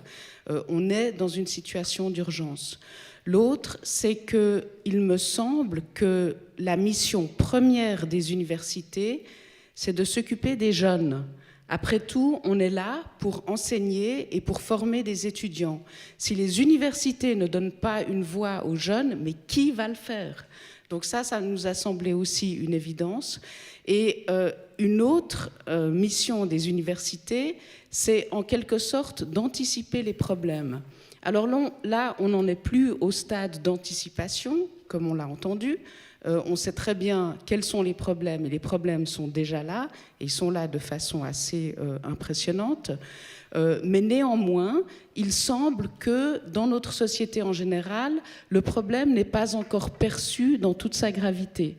Et donc, il nous a semblé que le rôle d'une université, c'était de donner un podium aux gens qui semblent s'en être rendus compte plus que nous. Et peut-être qu'ils s'en sont rendus compte plus que nous, parce que ça les concerne plus que nous. En tout cas, ça les concerne plus que moi. Comme je l'ai déjà dit, je suis proche de l'âge de la retraite. Ce qui se passe dans 30 ans, ça me concerne assez peu. Ce qui se passe dans 30 ans pour une personne qui en a maintenant 15, c'est assez important. Voilà. Il y avait une deuxième partie, mais je ne sais plus ce que c'était. Le développement futur de l'université, est-ce que faire un campus écologique, ça va suffire? Ah non, bien sûr que non. Faire un campus écologique, c'est une goutte d'eau dans l'océan. Mais je pense que ça a valeur d'exemple. Ça a valeur d'exemple, on peut montrer que c'est une chose possible, qu'on peut le faire, qu'on peut réduire l'influence qu'on a sur l'environnement. Et donc, de ce point-là, de nouveau, il me semble que c'est une des missions des universités, de montrer ce qui est possible. Et c'est pour ça que j'invite de façon répétée mes collègues dans les autres universités suisses à faire de même. Et il y a beaucoup d'intérêt, hein, mais je pense que vraiment, on pourrait en faire plus dans le milieu universitaire. Merci. J'ai une question pour Steven Tambourini. Dans votre déclaration de Lausanne, donc qui fait suite à ce sommet, à ce rassemblement des grévistes du climat dont on a vu les images, une des revendications est de plus collaborer avec les chercheurs et plus largement le monde scientifique. Comment vous voyez ça? Qu'est-ce que serait votre idéal? Ça marche.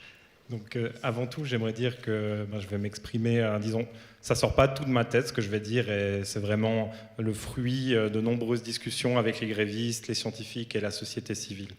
Donc oui, on a une sorte de mouvement pro-science, ou du moins on aimerait construire une alternative, un monde nouveau avec la science, et qu'elle ait un rôle important. Mais le monde académique, comme tout, on va dire, les parcelles de notre société, doivent également se remettre en question. Et aujourd'hui, il y a quelque chose qui est fondamental, c'est d'admettre que dans le monde académique, il y a une loi qui structure tout, celle de publier ou mourir. C'est sans rappeler peut-être la croissance qu'on venait de parler avant. Et la conséquence indirecte, c'est que des choses peut-être plus essentielles, qui sont l'enseignement, la médiation culturelle et scientifique, finalement les liens vers la société, la cité, sont moins importants et les savoirs se retrouvent dès lors cloisonnés. De ce fait, nous pensons qu'il faut changer, du moins, le paradigme, transformer et remettre 3 notions vraiment au sein du monde académique, qui est celle de la subjectivité, de l'éthique et de la politique, notamment pour faire comprendre la société civile cela. Et pour cela, certainement qu'il faudra changer les conditions cadres, les cahiers des charges, tout ce qui structure le monde académique pour pouvoir valoriser ces autres champs finalement aussi importants que celui des savoirs que l'on développe. 3 directions dans lesquelles on aimerait travailler. La première, c'est celle finalement de tenter une sorte de révolution démocratique, au sens où il faut essayer de nouvelles choses, par exemple les assemblées citoyennes, délibératives. Il y a un doctorant à l'Uni qui s'appelle Dimitri Courant qui fait des recherches, il s'est engagé auprès des Gilets jaunes, il tente des choses pour essayer de trouver des alternatives pour le bien commun. Ça, je trouve vraiment extraordinaire. La deuxième chose, c'est de pouvoir développer des recherches qui soient interdisciplinaires, mais pas seulement de façade, et surtout transdisciplinaires, celles où la subjectivité, l'éthique et la dimension politique seraient en fait primordiales. Et un exemple qui, moi, m'a beaucoup touché, c'était le travail de Daniel Curnier, qui étudiait comment est-ce qu'une durabilité forte pouvait être intégrée au sein de l'éducation vaudoise et comment est-ce que ça pourrait la transformer. Sans dire que c'est la meilleure solution, mais au moins de voir une alternative. Et finalement, la dernière, et je m'arrêterai là, c'est celle de développer des recherches citoyennes et participatives. Par exemple, le collaboratoire le font, mais il faut donner les financements pour ça. Et si ce n'est pas possible, il faut se battre pour que des lois changent pour permettre l'ensemble des choses que je viens de dire. Merci beaucoup. Aurélien et Jacques, je m'adresse à vous maintenant. Tout d'abord, toi Aurélien, vous êtes tous deux des chercheurs très engagés, vous étiez très présents dans les médias, mais vous étiez un peu les seuls. Est-ce que vous regrettez l'absence de votre collègue? Et peut-être, toi particulièrement, tu avais décidé de te mettre un peu en retrait pour laisser la place aux autres. Est-ce que ça s'est produit? Que je me sois mis en retrait, oui, ça s'est produit, puisque j'ai refusé presque tout. Écoute, oui et non, parce que moi, je pense qu'un artiste ou un pâtissier est tout aussi compétent que moi pour se positionner face aux drames auxquels on fait face. Je crois qu'il faut se battre avec nos armes, Moi, pour une raison que j'ignore, voilà, le message a été un peu relayé, mais je suis sûr que Greta doit se dire la même chose. Après tout, pourquoi moi plutôt que quelqu'un d'autre? Nous ne sommes que des passeurs, nous ne disons que des banalités. Donc oui, en un sens, je peux dire, je regrette de ne pas avoir plus de collègues engagés, mais je regrette plus généralement de ne pas avoir plus d'humains engagés, qu'ils soient scientifiques ou non. Je pense que c'est un problème sociétal et que les scientifiques n'ont pas à monopoliser leur indignation, leur exaspération et, en contrepoint bien sûr, leurs espoirs. Toi, Jacques, je m'adresse à toi maintenant. Est-ce que tu penses que les universités ou les EPF devraient en faire plus? Devraient-elles faire leur coming out, comme tu aimes le dire? Ben, évidemment. J'aimerais que nos conseillers fédéraux, par exemple, fassent leur coming out, ainsi que tous les importants... et puis aussi, dans mon conseil communal de Morges, j'aimerais aussi qu'il y ait quelques coming out. Mais il y en a pas mal. Il y en a, pardon. Merci. J'aimerais maintenant revenir sur le fait qu'il y a eu énormément de mobilisations autour de l'urgence climatique, mais on se pose tous la question de savoir est-ce qu'elles peuvent vraiment faire changer la société. Avec nous avons Olivier Filleul, spécialiste des mouvements sociaux, professeur à la faculté des sciences sociales et politiques de l'Université de Lausanne. Monsieur Filleul, y a-t-il eu des mouvements sociaux qui ont permis de changer le monde? Allons-y carrément. Et si oui, pourquoi? Qu'est-ce qu'ils ont mis en place pour y arriver? Alors, oui, il y a des mouvements sociaux qui ont fait changer le monde, ou plutôt des révolutions qui changent les sociétés profondément. On a tous des exemples en tête. Mais plus précisément, je pense que dans le cas d'espèce, sur ces mobilisations aujourd'hui, on peut peut-être dire 2-3 choses très rapidement. La première, c'est que il est frappant de voir que ces mobilisations aujourd'hui, comme souvent, ont un effet très positif, donc là je suis vraiment très positif, sur le fait que ça construit le groupe, ça construit la solidarité, ça construit la mobilisation. Il ne faut jamais oublier qu'une mobilisation ne sert pas qu'à convaincre des cibles, elle sert aussi à faire le groupe mobilisé. Et jusqu'à présent, ça marche très très bien. Mais une mobilisation, ça sert aussi à se faire entendre. Et se faire entendre, ça veut dire 2 choses. Ça veut dire être entendu au sens auditif. Et là, effectivement, ça a été dit dans la conférence, il y a des progrès, on est encore très loin, mais il y a des progrès par rapport à il y a 10 ans sur le climato-sceptisme, etc., tout un ensemble de phénomènes. Mais c'est aussi se faire entendre au sens où on convainc et on obtient des choses. Et là, je suis très pessimiste, parce que les mobilisations aujourd'hui, comme toujours, sont très en deçà de la cible à atteindre et de la bête à abattre. Il faut être très clair là-dessus. L'ogre, comme vous l'avez appelé, ne se laissera pas faire. Et l'ogre ne se laissera pas faire pour, en tout cas, 2 raisons. La première, c'est que l'ogre n'est peut-être pas le pouvoir politique. Je ne suis pas certain qu'aujourd'hui, que les pouvoirs politiques soient véritablement en mesure, en capacité d'arrêter le système, de faire autre chose, etc.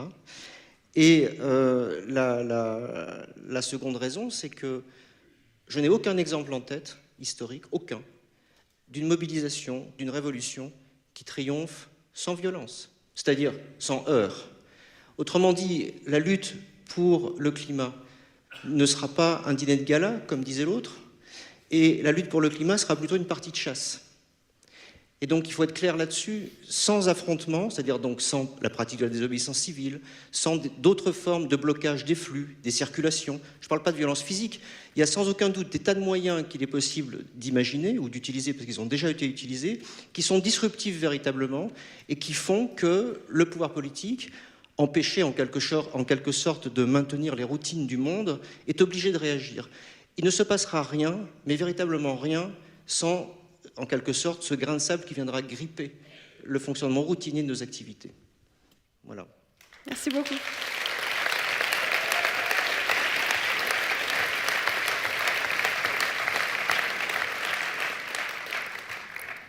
Bon, Steven, la prochaine question est pour toi. J'imagine que cette intervention t'a donné des idées. Ma question est, quelle suite pour le mouvement des grévistes doit-il se radicaliser? Ils ont répondu pour moi, apparemment.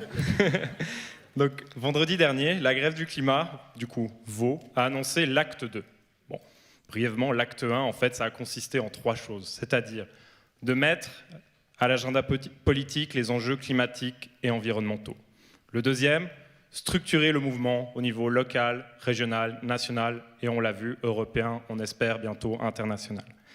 Et la troisième, malheureusement, c'est celui de l'échec de notre collaboration, pour l'instant, avec les institutions politiques, notamment le Conseil d'État vaudois dans le cadre de l'élaboration du plan climat.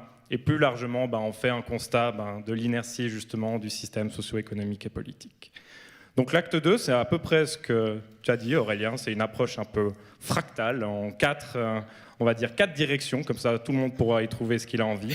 Premièrement, se mobiliser et s'auto-organiser sur nos lieux de formation en continuant à se sensibiliser et à se former sur les questions environnementales et sociales. Deuxième, expérimenter de nouvelles manières de faire de la politique plus directe, plus collective, plus participative, avec des assemblées citoyennes, délibératives, tenter le tirage au sort, que ce soit dans nos communes ou au niveau fédéral, donner le droit de vote aux plus jeunes ou à des personnes qui sont installées et qui travaillent dans notre pays depuis plusieurs années, donc une sorte, comme je l'ai dit avant, enfin de révolution démocratique. Troisième chose, multiplier les actions des plus institutionnelles, les manifestations, des initiatives, d'autres choses, au plus radical, du moins ce qu'on nomme radical, donc des modes d'action plus directs tels que celui de la désobéissance civile non violente. Donc c'est qu'un exemple. Enfin, le mouvement s'élargira au monde du travail en collaborant activement avec la grève féministe, les syndicats, les grands-parents pour le climat et tous les autres collectifs mouvements qui désirent voir émerger quelque chose de nouveau dans notre monde en crise. Ensemble, nous construirons pour l'année prochaine une grève générale internationale le 15 mai 2020.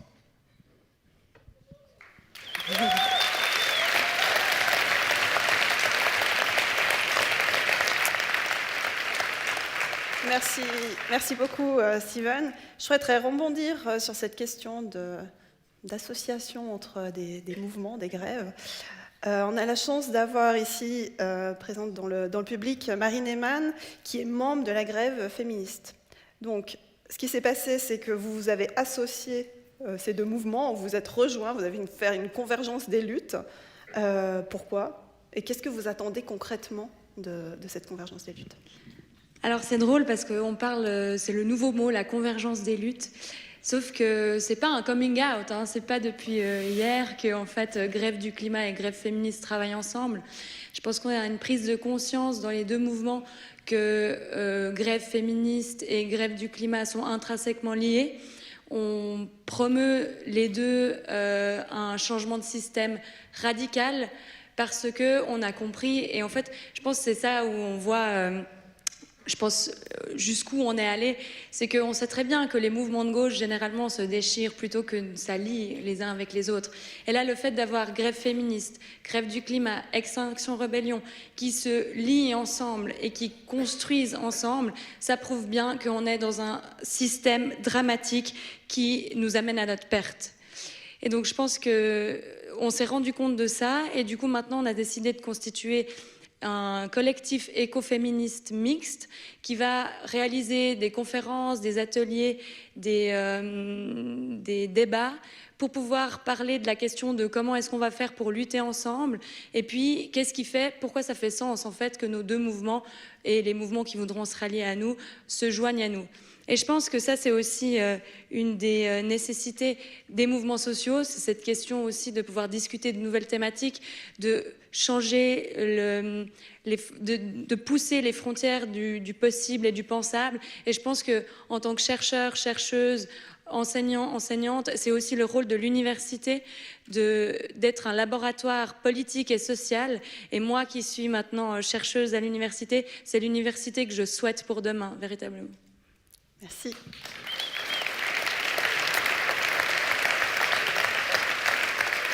Steven, vous voulez réagir ? Ouais, j'aurais voulu revenir en fait à la première question à partir de ça. Bon, je vais peut-être vous titiller un peu, mais en fait, presque personne s'intéresse à vous. Et lorsque c'est le cas, je parle de la science, le plus souvent, les médias vous caricaturent. Les politiques ne vous écoutent pas. L'économie vous instrumentalise pour ses propres intérêts, qui détruisent la terre et exploitent les êtres humains. Pardon, je suis un peu sous l'émotion, mais ça me fait mal. Ça me fait vraiment mal. Et ça devrait vous faire mal également. Vous devriez vous indigner, d'autant plus qu'il s'agit de notre avenir en commun.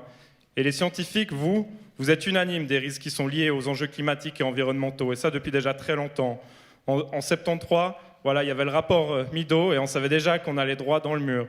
C'est votre légitimité qui est en train de s'effondrer, le rôle central de la science dans notre société. On voit l'obscurantisme, oui, l'obscurantisme qui est en train de frapper à la porte. Et vous, que faites-vous par rapport à ça? Business as usual, ou bien petit geste individuel qui sauvera la planète. Je répète ce que j'ai dit avant, le 15 mai 2020, l'Université de Lausanne, toutes les universités et les personnes permettant au monde académique de vivre doivent descendre dans la rue, faire grève et s'indigner à leur tour, sans exception. Ce n'est plus une question de responsabilité individuelle, mais c'est vraiment une responsabilité collective. Merci.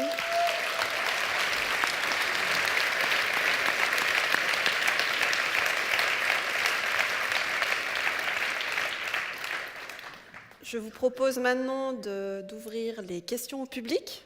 Nous avons des micros qui vont circuler dans la salle. Par avance, je vous remercie de vous présenter, d'être concis et de poser vraiment une question, et de vous mettre debout pour qu'on puisse vous filmer. Merci beaucoup. Je crois qu'il y a une question là-bas au fond.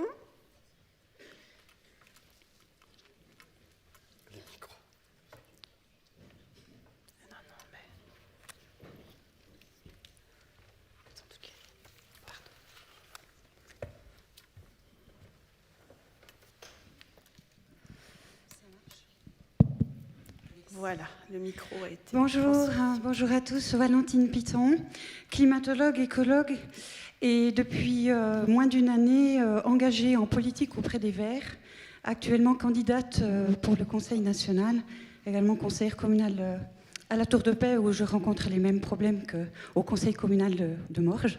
Et je vous remercie tous pour tout ce qui a été dit. J'aimerais rebondir directement à l'appel qui vient d'être fait. Qu'est-ce qu'en tant que scientifique on peut faire? Eh bien, on peut s'engager directement en politique.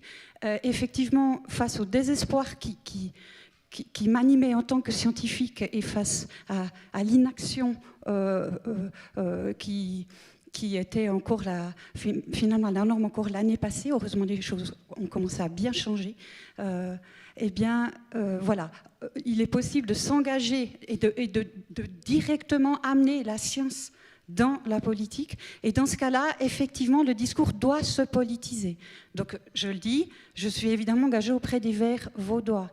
Et puis après, je sais aussi qu'il y a, ça a été évoqué, est-ce qu'il faut s'engager politiquement ou est-ce qu'il faut d'autres voies? Il faut les deux. Il faut évidemment s'engager politiquement. Il faut que les majorités changent parce que finalement, quand est-ce que dans ce pays, comme dans la plupart des pays, on a eu une majorité écologiste? Merci. Voilà. Merci beaucoup. Monsieur Barrot, peut-être, je ne sais pas si vous allez nous faire un coming out politique. Ah non, surtout pas. Non, mais je respecte énormément ce que fait ma collègue. Alors, j'ai vraiment pas le moindre embryon de début de reproche. Au contraire, je suis admiratif. Mais je pense que c'est important que chacun s'engage suivant la modalité qui lui parle. Moi, je n'ai pas du tout envie d'être dans cette sphère-là. Je crois qu'il y a beaucoup de modes d'action possibles. C'est pas celui que je désire mettre en œuvre, parce que ça change beaucoup de choses en politique. Si vous êtes investi d'un mandat de représentation, vous représentez beaucoup plus que vous-même, même si vous ne le souhaitez pas. Vous devez parler au nom des autres. C'est ce pourquoi vous êtes investi d'une responsabilité. C'est extrêmement lourd en réalité. Et moi, je préfère rester un emmerdeur de l'extérieur. D'accord.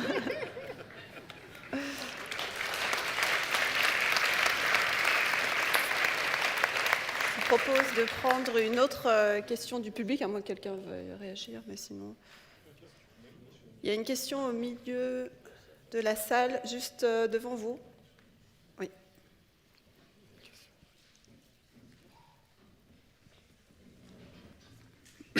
Bonsoir, professeur Favra. Monsieur Barrot, vous nous avez montré beaucoup de tunnels. J'avais un peu de peine à avoir la lumière au bout de ces tunnels. Et une chose qui m'a particulièrement étonné, c'est une absence de confiance presque dans l'être humain. L'être humain, dans les pays industrialisés, va subir l'effet rebond et ne va jamais s'en occuper. Dans les pays en voie de développement, on va subir la démographie. Tant pis pour l'obscurantisme religieux, souvent. Et mais le grand absent que j'ai trouvé dans votre discours, c'était finalement l'éducation. Parce que finalement, ce qui fait que l'être humain peut faire des choses, c'est par l'éducation. Et certainement aussi que le progrès technologique est un élément clé dans l'éducation et la distribution des connaissances. Merci beaucoup. Oui, écoutez, moi je veux bien qu'on parle de la lumière et qu'on soit optimiste par principe. Là, ce soir, entre nous dans cette pièce, vous avez peut-être raison. Mais globalement, à l'échelle de nos pays, parce que je pense que la différence est mince entre la Suisse et la France, on est beaucoup trop optimiste.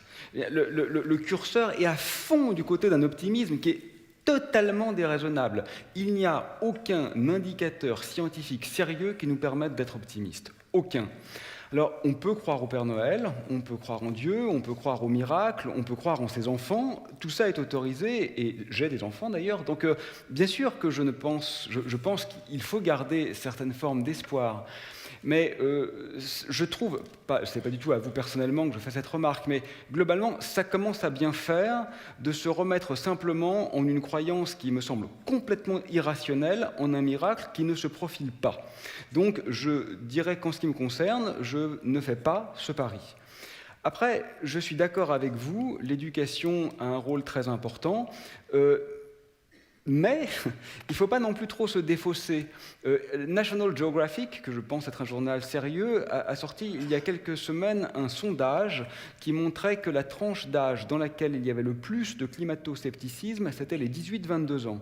Donc ne croyons pas que les jeunes sont la solution au problème. Il y a autant de jeunes cons que de vieux cons, et réciproquement.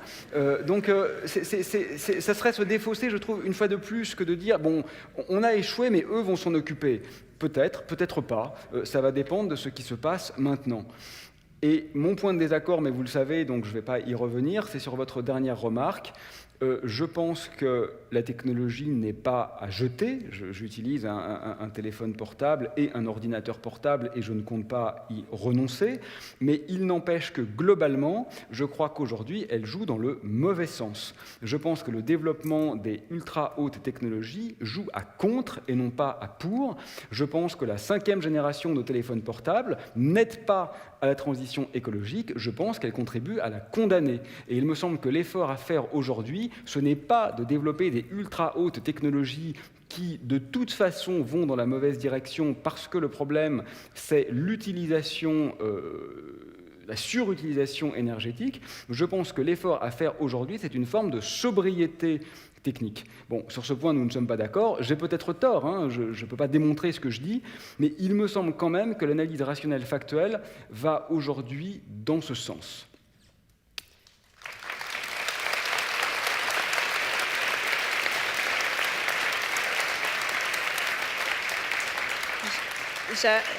Jacques, vous vouliez réagir Oui, Aurélien est à tout juste.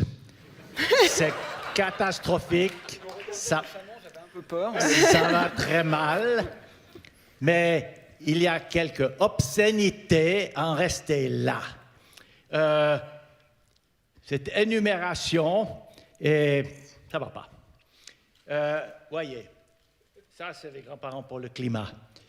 Moi, j'ai 77 ans. Dans 10 ans, 20 ans, je suis dehors, avant la grande catastrophe. Alors, c'est philosophiquement pas possible d'en rester là. Et puis, il y a quelques... Ça, c'est, je dirais, philosophique. Mais, à part ça, il y a quelques raisons. Moi, j'ai ma raison. Et ma raison, c'était...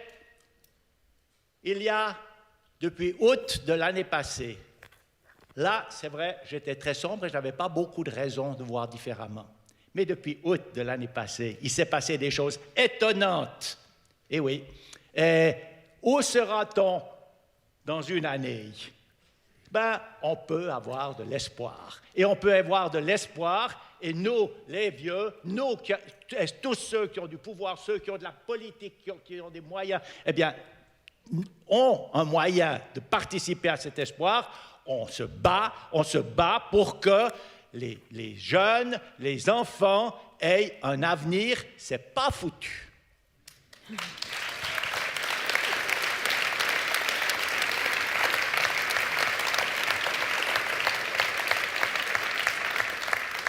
vous propose de prendre une autre question.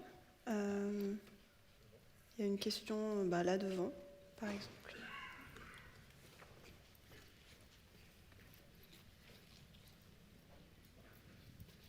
Merci beaucoup.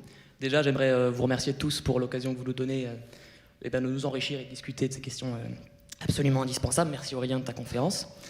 J'aimerais rebondir sur ce que tu venais de dire au sujet des hautes technologies qui n'étaient pas nécessairement désirables. Pourquoi ?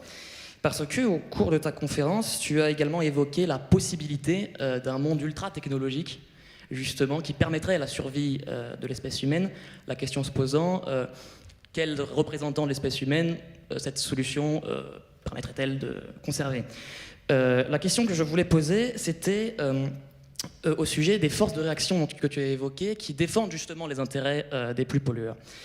Je me demandais en réalité, nécessairement, tu vois, si le projet écolo faisait face en réalité à une action cohérente. Est-ce que ce monde-là que tu disais donc non désirable, ultra technologique, qui permettait la survie, tu vois, est-elle désirable, est-elle représentée en tout cas par un groupe, qui sont ceux qui auraient le plus à perdre justement de la transition que nous souhaitons ?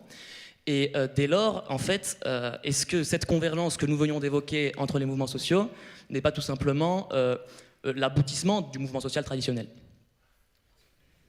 Oui, c'est une question immense à laquelle j'ai évidemment pas la réponse. C'est un peu compliqué parce que dans les opposants, il y a des gens sincères. Faut pas non plus croire qu'effectivement, mais tu le sais bien, qu'il y a un espèce de méga complotisme. Il y a des braves gens qui soit sont mal informés, soit sont bien informés, mais n'ont simplement pas du tout le même désir que nous. Et on ne peut pas simplement les passer sous silence. Ils existent, on peut prendre un café avec eux, ils sont plutôt sympas, ils ne mangent pas leurs enfants le matin au petit déjeuner, et pourtant, ils ne désirent pas le même monde. Donc ça, c'est une altérité, on peut les combattre politiquement, mais ils sont là, et voilà. Après, c'est vrai qu'on ne se bat pas à armes égales. Là, on se sent toujours du côté des gentils, ça c'est un fondamental. Mais là, c'est vrai qu'on ne se bat pas à armes égales, parce que nous, finalement, ce qu'on propose, c'est précisément que les réorientations soient accompagnées, c'est que finalement, on remette les choses en commun, et donc, c'est pas du tout la même chose que cette volonté quand même de destruction unilatérale qu'on trouve de l'autre côté. Alors, je ne sais pas jusqu'à quel point il faut faire face à une forme d'organisation. Moi, parce qu'en parallèle du côté écolo, j'ai quand même aussi un petit côté libertaire, et j'ai un peu peur, moi, des méta-organisations. J'aime bien quand même que ça reste un peu chaotique, que ça reste un peu le foutoir, qu'on ne marche pas trop en rang serré. Parce que là, on a parlé de la convergence avec le féminisme. Bon, celle-là, elle est facile. Enfin, elle ne l'a pas toujours été, je me réjouis qu'elle soit facile. Mais si on creuse un peu plus en profondeur, on va finir par pas être d'accord à un moment. C'est sûr que moi, j'ai des convictions qui ne vont pas être les tiennes, qui ne vont pas être ceux de tous les gens engagés dans cette pièce. Et donc, jusqu'où est-ce qu'on veut pousser ça ? Je crois que c'est un peu dangereux aussi. Alors moi, je croyais que nos adversaires se battaient avec les mêmes armes, et je vais juste conclure là-dessus. J'ai rencontré un journaliste du Monde il y a quelques mois, et il m'a dit « Oh là là, c'est dingue ce qui t'arrive ». Je lui ai dit « Qu'est-ce qui m'arrive ?» Il m'a dit « Mais t'as vu là ?» Je lui ai dit « Non, quoi ?» Il m'a dit « J'ai tapé ton nom sur Google, les 40 premières entrées, c'est que des trucs qui te détruisent. » Je dis « Bon, je m'en fous, c'est Google, c'est pas le vrai monde. » Il m'a dit « Non, mais ça, ce n'est possible, alors que globalement, les gens t'aiment bien. Où que tu vas, les gens te plébiscitent, te sourient, quoi, tout simplement. Or, quand on tape ton nom sur Internet, on n'a que des articles dévastateurs. » Il m'a dit « Ça, c'est obligatoirement une action synchronisée qui est mise en œuvre par des lobbies de contre-pouvoir, enfin de pouvoir dominant et de contre-pouvoir écologique. Je ne sais pas si c'est vrai, j'ai un peu de mal à le croire, honnêtement, mais je me dis que ce journaliste était peut-être mieux effectivement informé que moi, auquel cas ça va être vraiment difficile.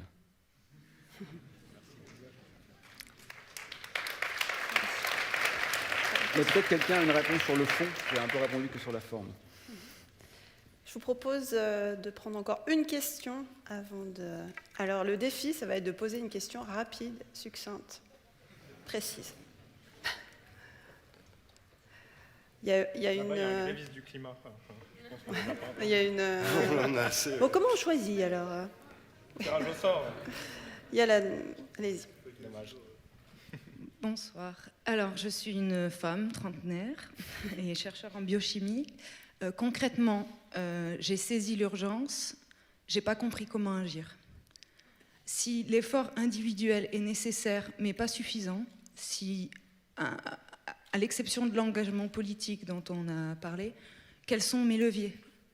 Honnêtement, Voilà, c'est juste ma question. Bon, je pense que plusieurs personnes pourront répondre à cette question. Le 20. Voilà, une phrase, parfait. Steven, une phrase. Je vous donne rendez-vous samedi à 10h à Pôle Sud pour discuter de la stratégie de l'acte 2 de la grève du climat qui ouvrira le champ de vos possibles bien au-delà des 4 fractales que je vous ai exposées. Aurélien. Si tu veux, on est dans une... C'est énorme déjà. Mais non, mais c'est ça, agir. C'est absolument indispensable d'échanger des idées. Tu veux dire quoi? Que là, il faut qu'on aille brûler des voitures en sortant? Tu dis, on discute, on n'agit pas. Mais on utilise nos armes. Je veux dire, moi, il se trouve que personnellement, je ne suis pas un commando, quoi. Je suis un professeur d'université, donc j'utilise les mots, parce que les mots, ce sont mes armes. Mais je peux t'assurer que, vu ce que je me suis pris dans la gueule, je ne vais pas citer son nom, mais un ancien Premier ministre français m'a dit, tu sais pourquoi tu t'en prends autant dans la gueule? Parce que tu les avais flippés comme personne jusqu'à maintenant n'y était parvenu. Ben, ça, je suis désolé, c'est aussi agir un peu.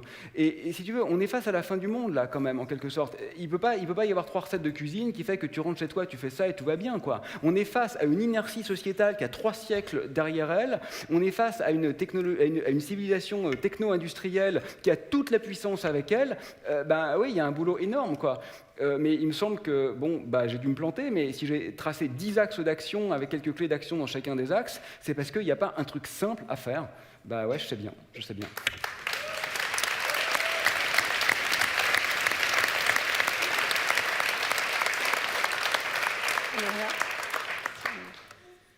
J'aimerais juste rappeler à tout le monde que nous sommes dans une démocratie et que la seule façon de changer les choses, c'est de voter pour des gens qui vont changer les choses. Pour avoir une majorité, il nous faut convaincre les gens. Donc l'action qui me semble évidente, c'est d'essayer de convaincre autant de gens que possible à voter pour des gens qui vont faire ce qu'on aimerait qu'ils fassent. Voilà, merci. Merci.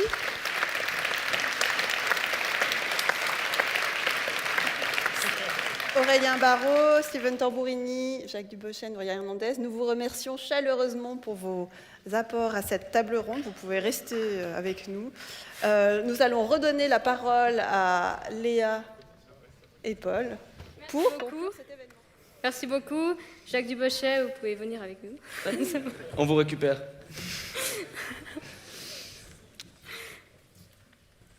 Bon, Jacques, c'était une super première conférence, avec une table ronde très intéressante où nous avons pu parler de mouvements sociaux, de mouvements écologistes, de la fin du monde, beaucoup la fin du monde, mais aussi des institutions comme l'Université de Lausanne et la recherche.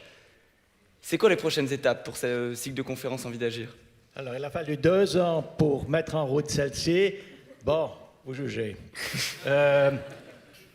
Maintenant, un rythme semi-annuel, semi-annuel, on va continuer. Je ne vais pas vous dire quels seront tous les sujets.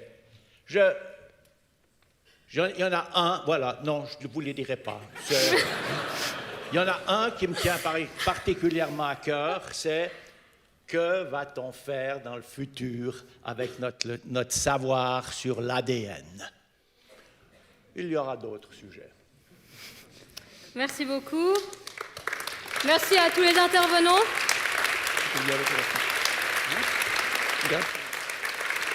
Merci à tous d'avoir été là ce soir avec nous.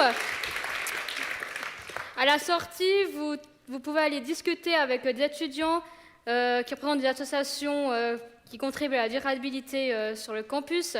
Ils vous parleront autant de permaculture que diverses actions et des technologies vertes, etc. N'hésitez pas à aller les voir et discuter avec eux. Bon, et puis vous l'aurez compris, rendez-vous en 2020 pour la prochaine conférence. On espère vous y voir nombreuses et nombreux. Et en attendant, on vous souhaite une excellente soirée à tous. Excellente soirée à tous.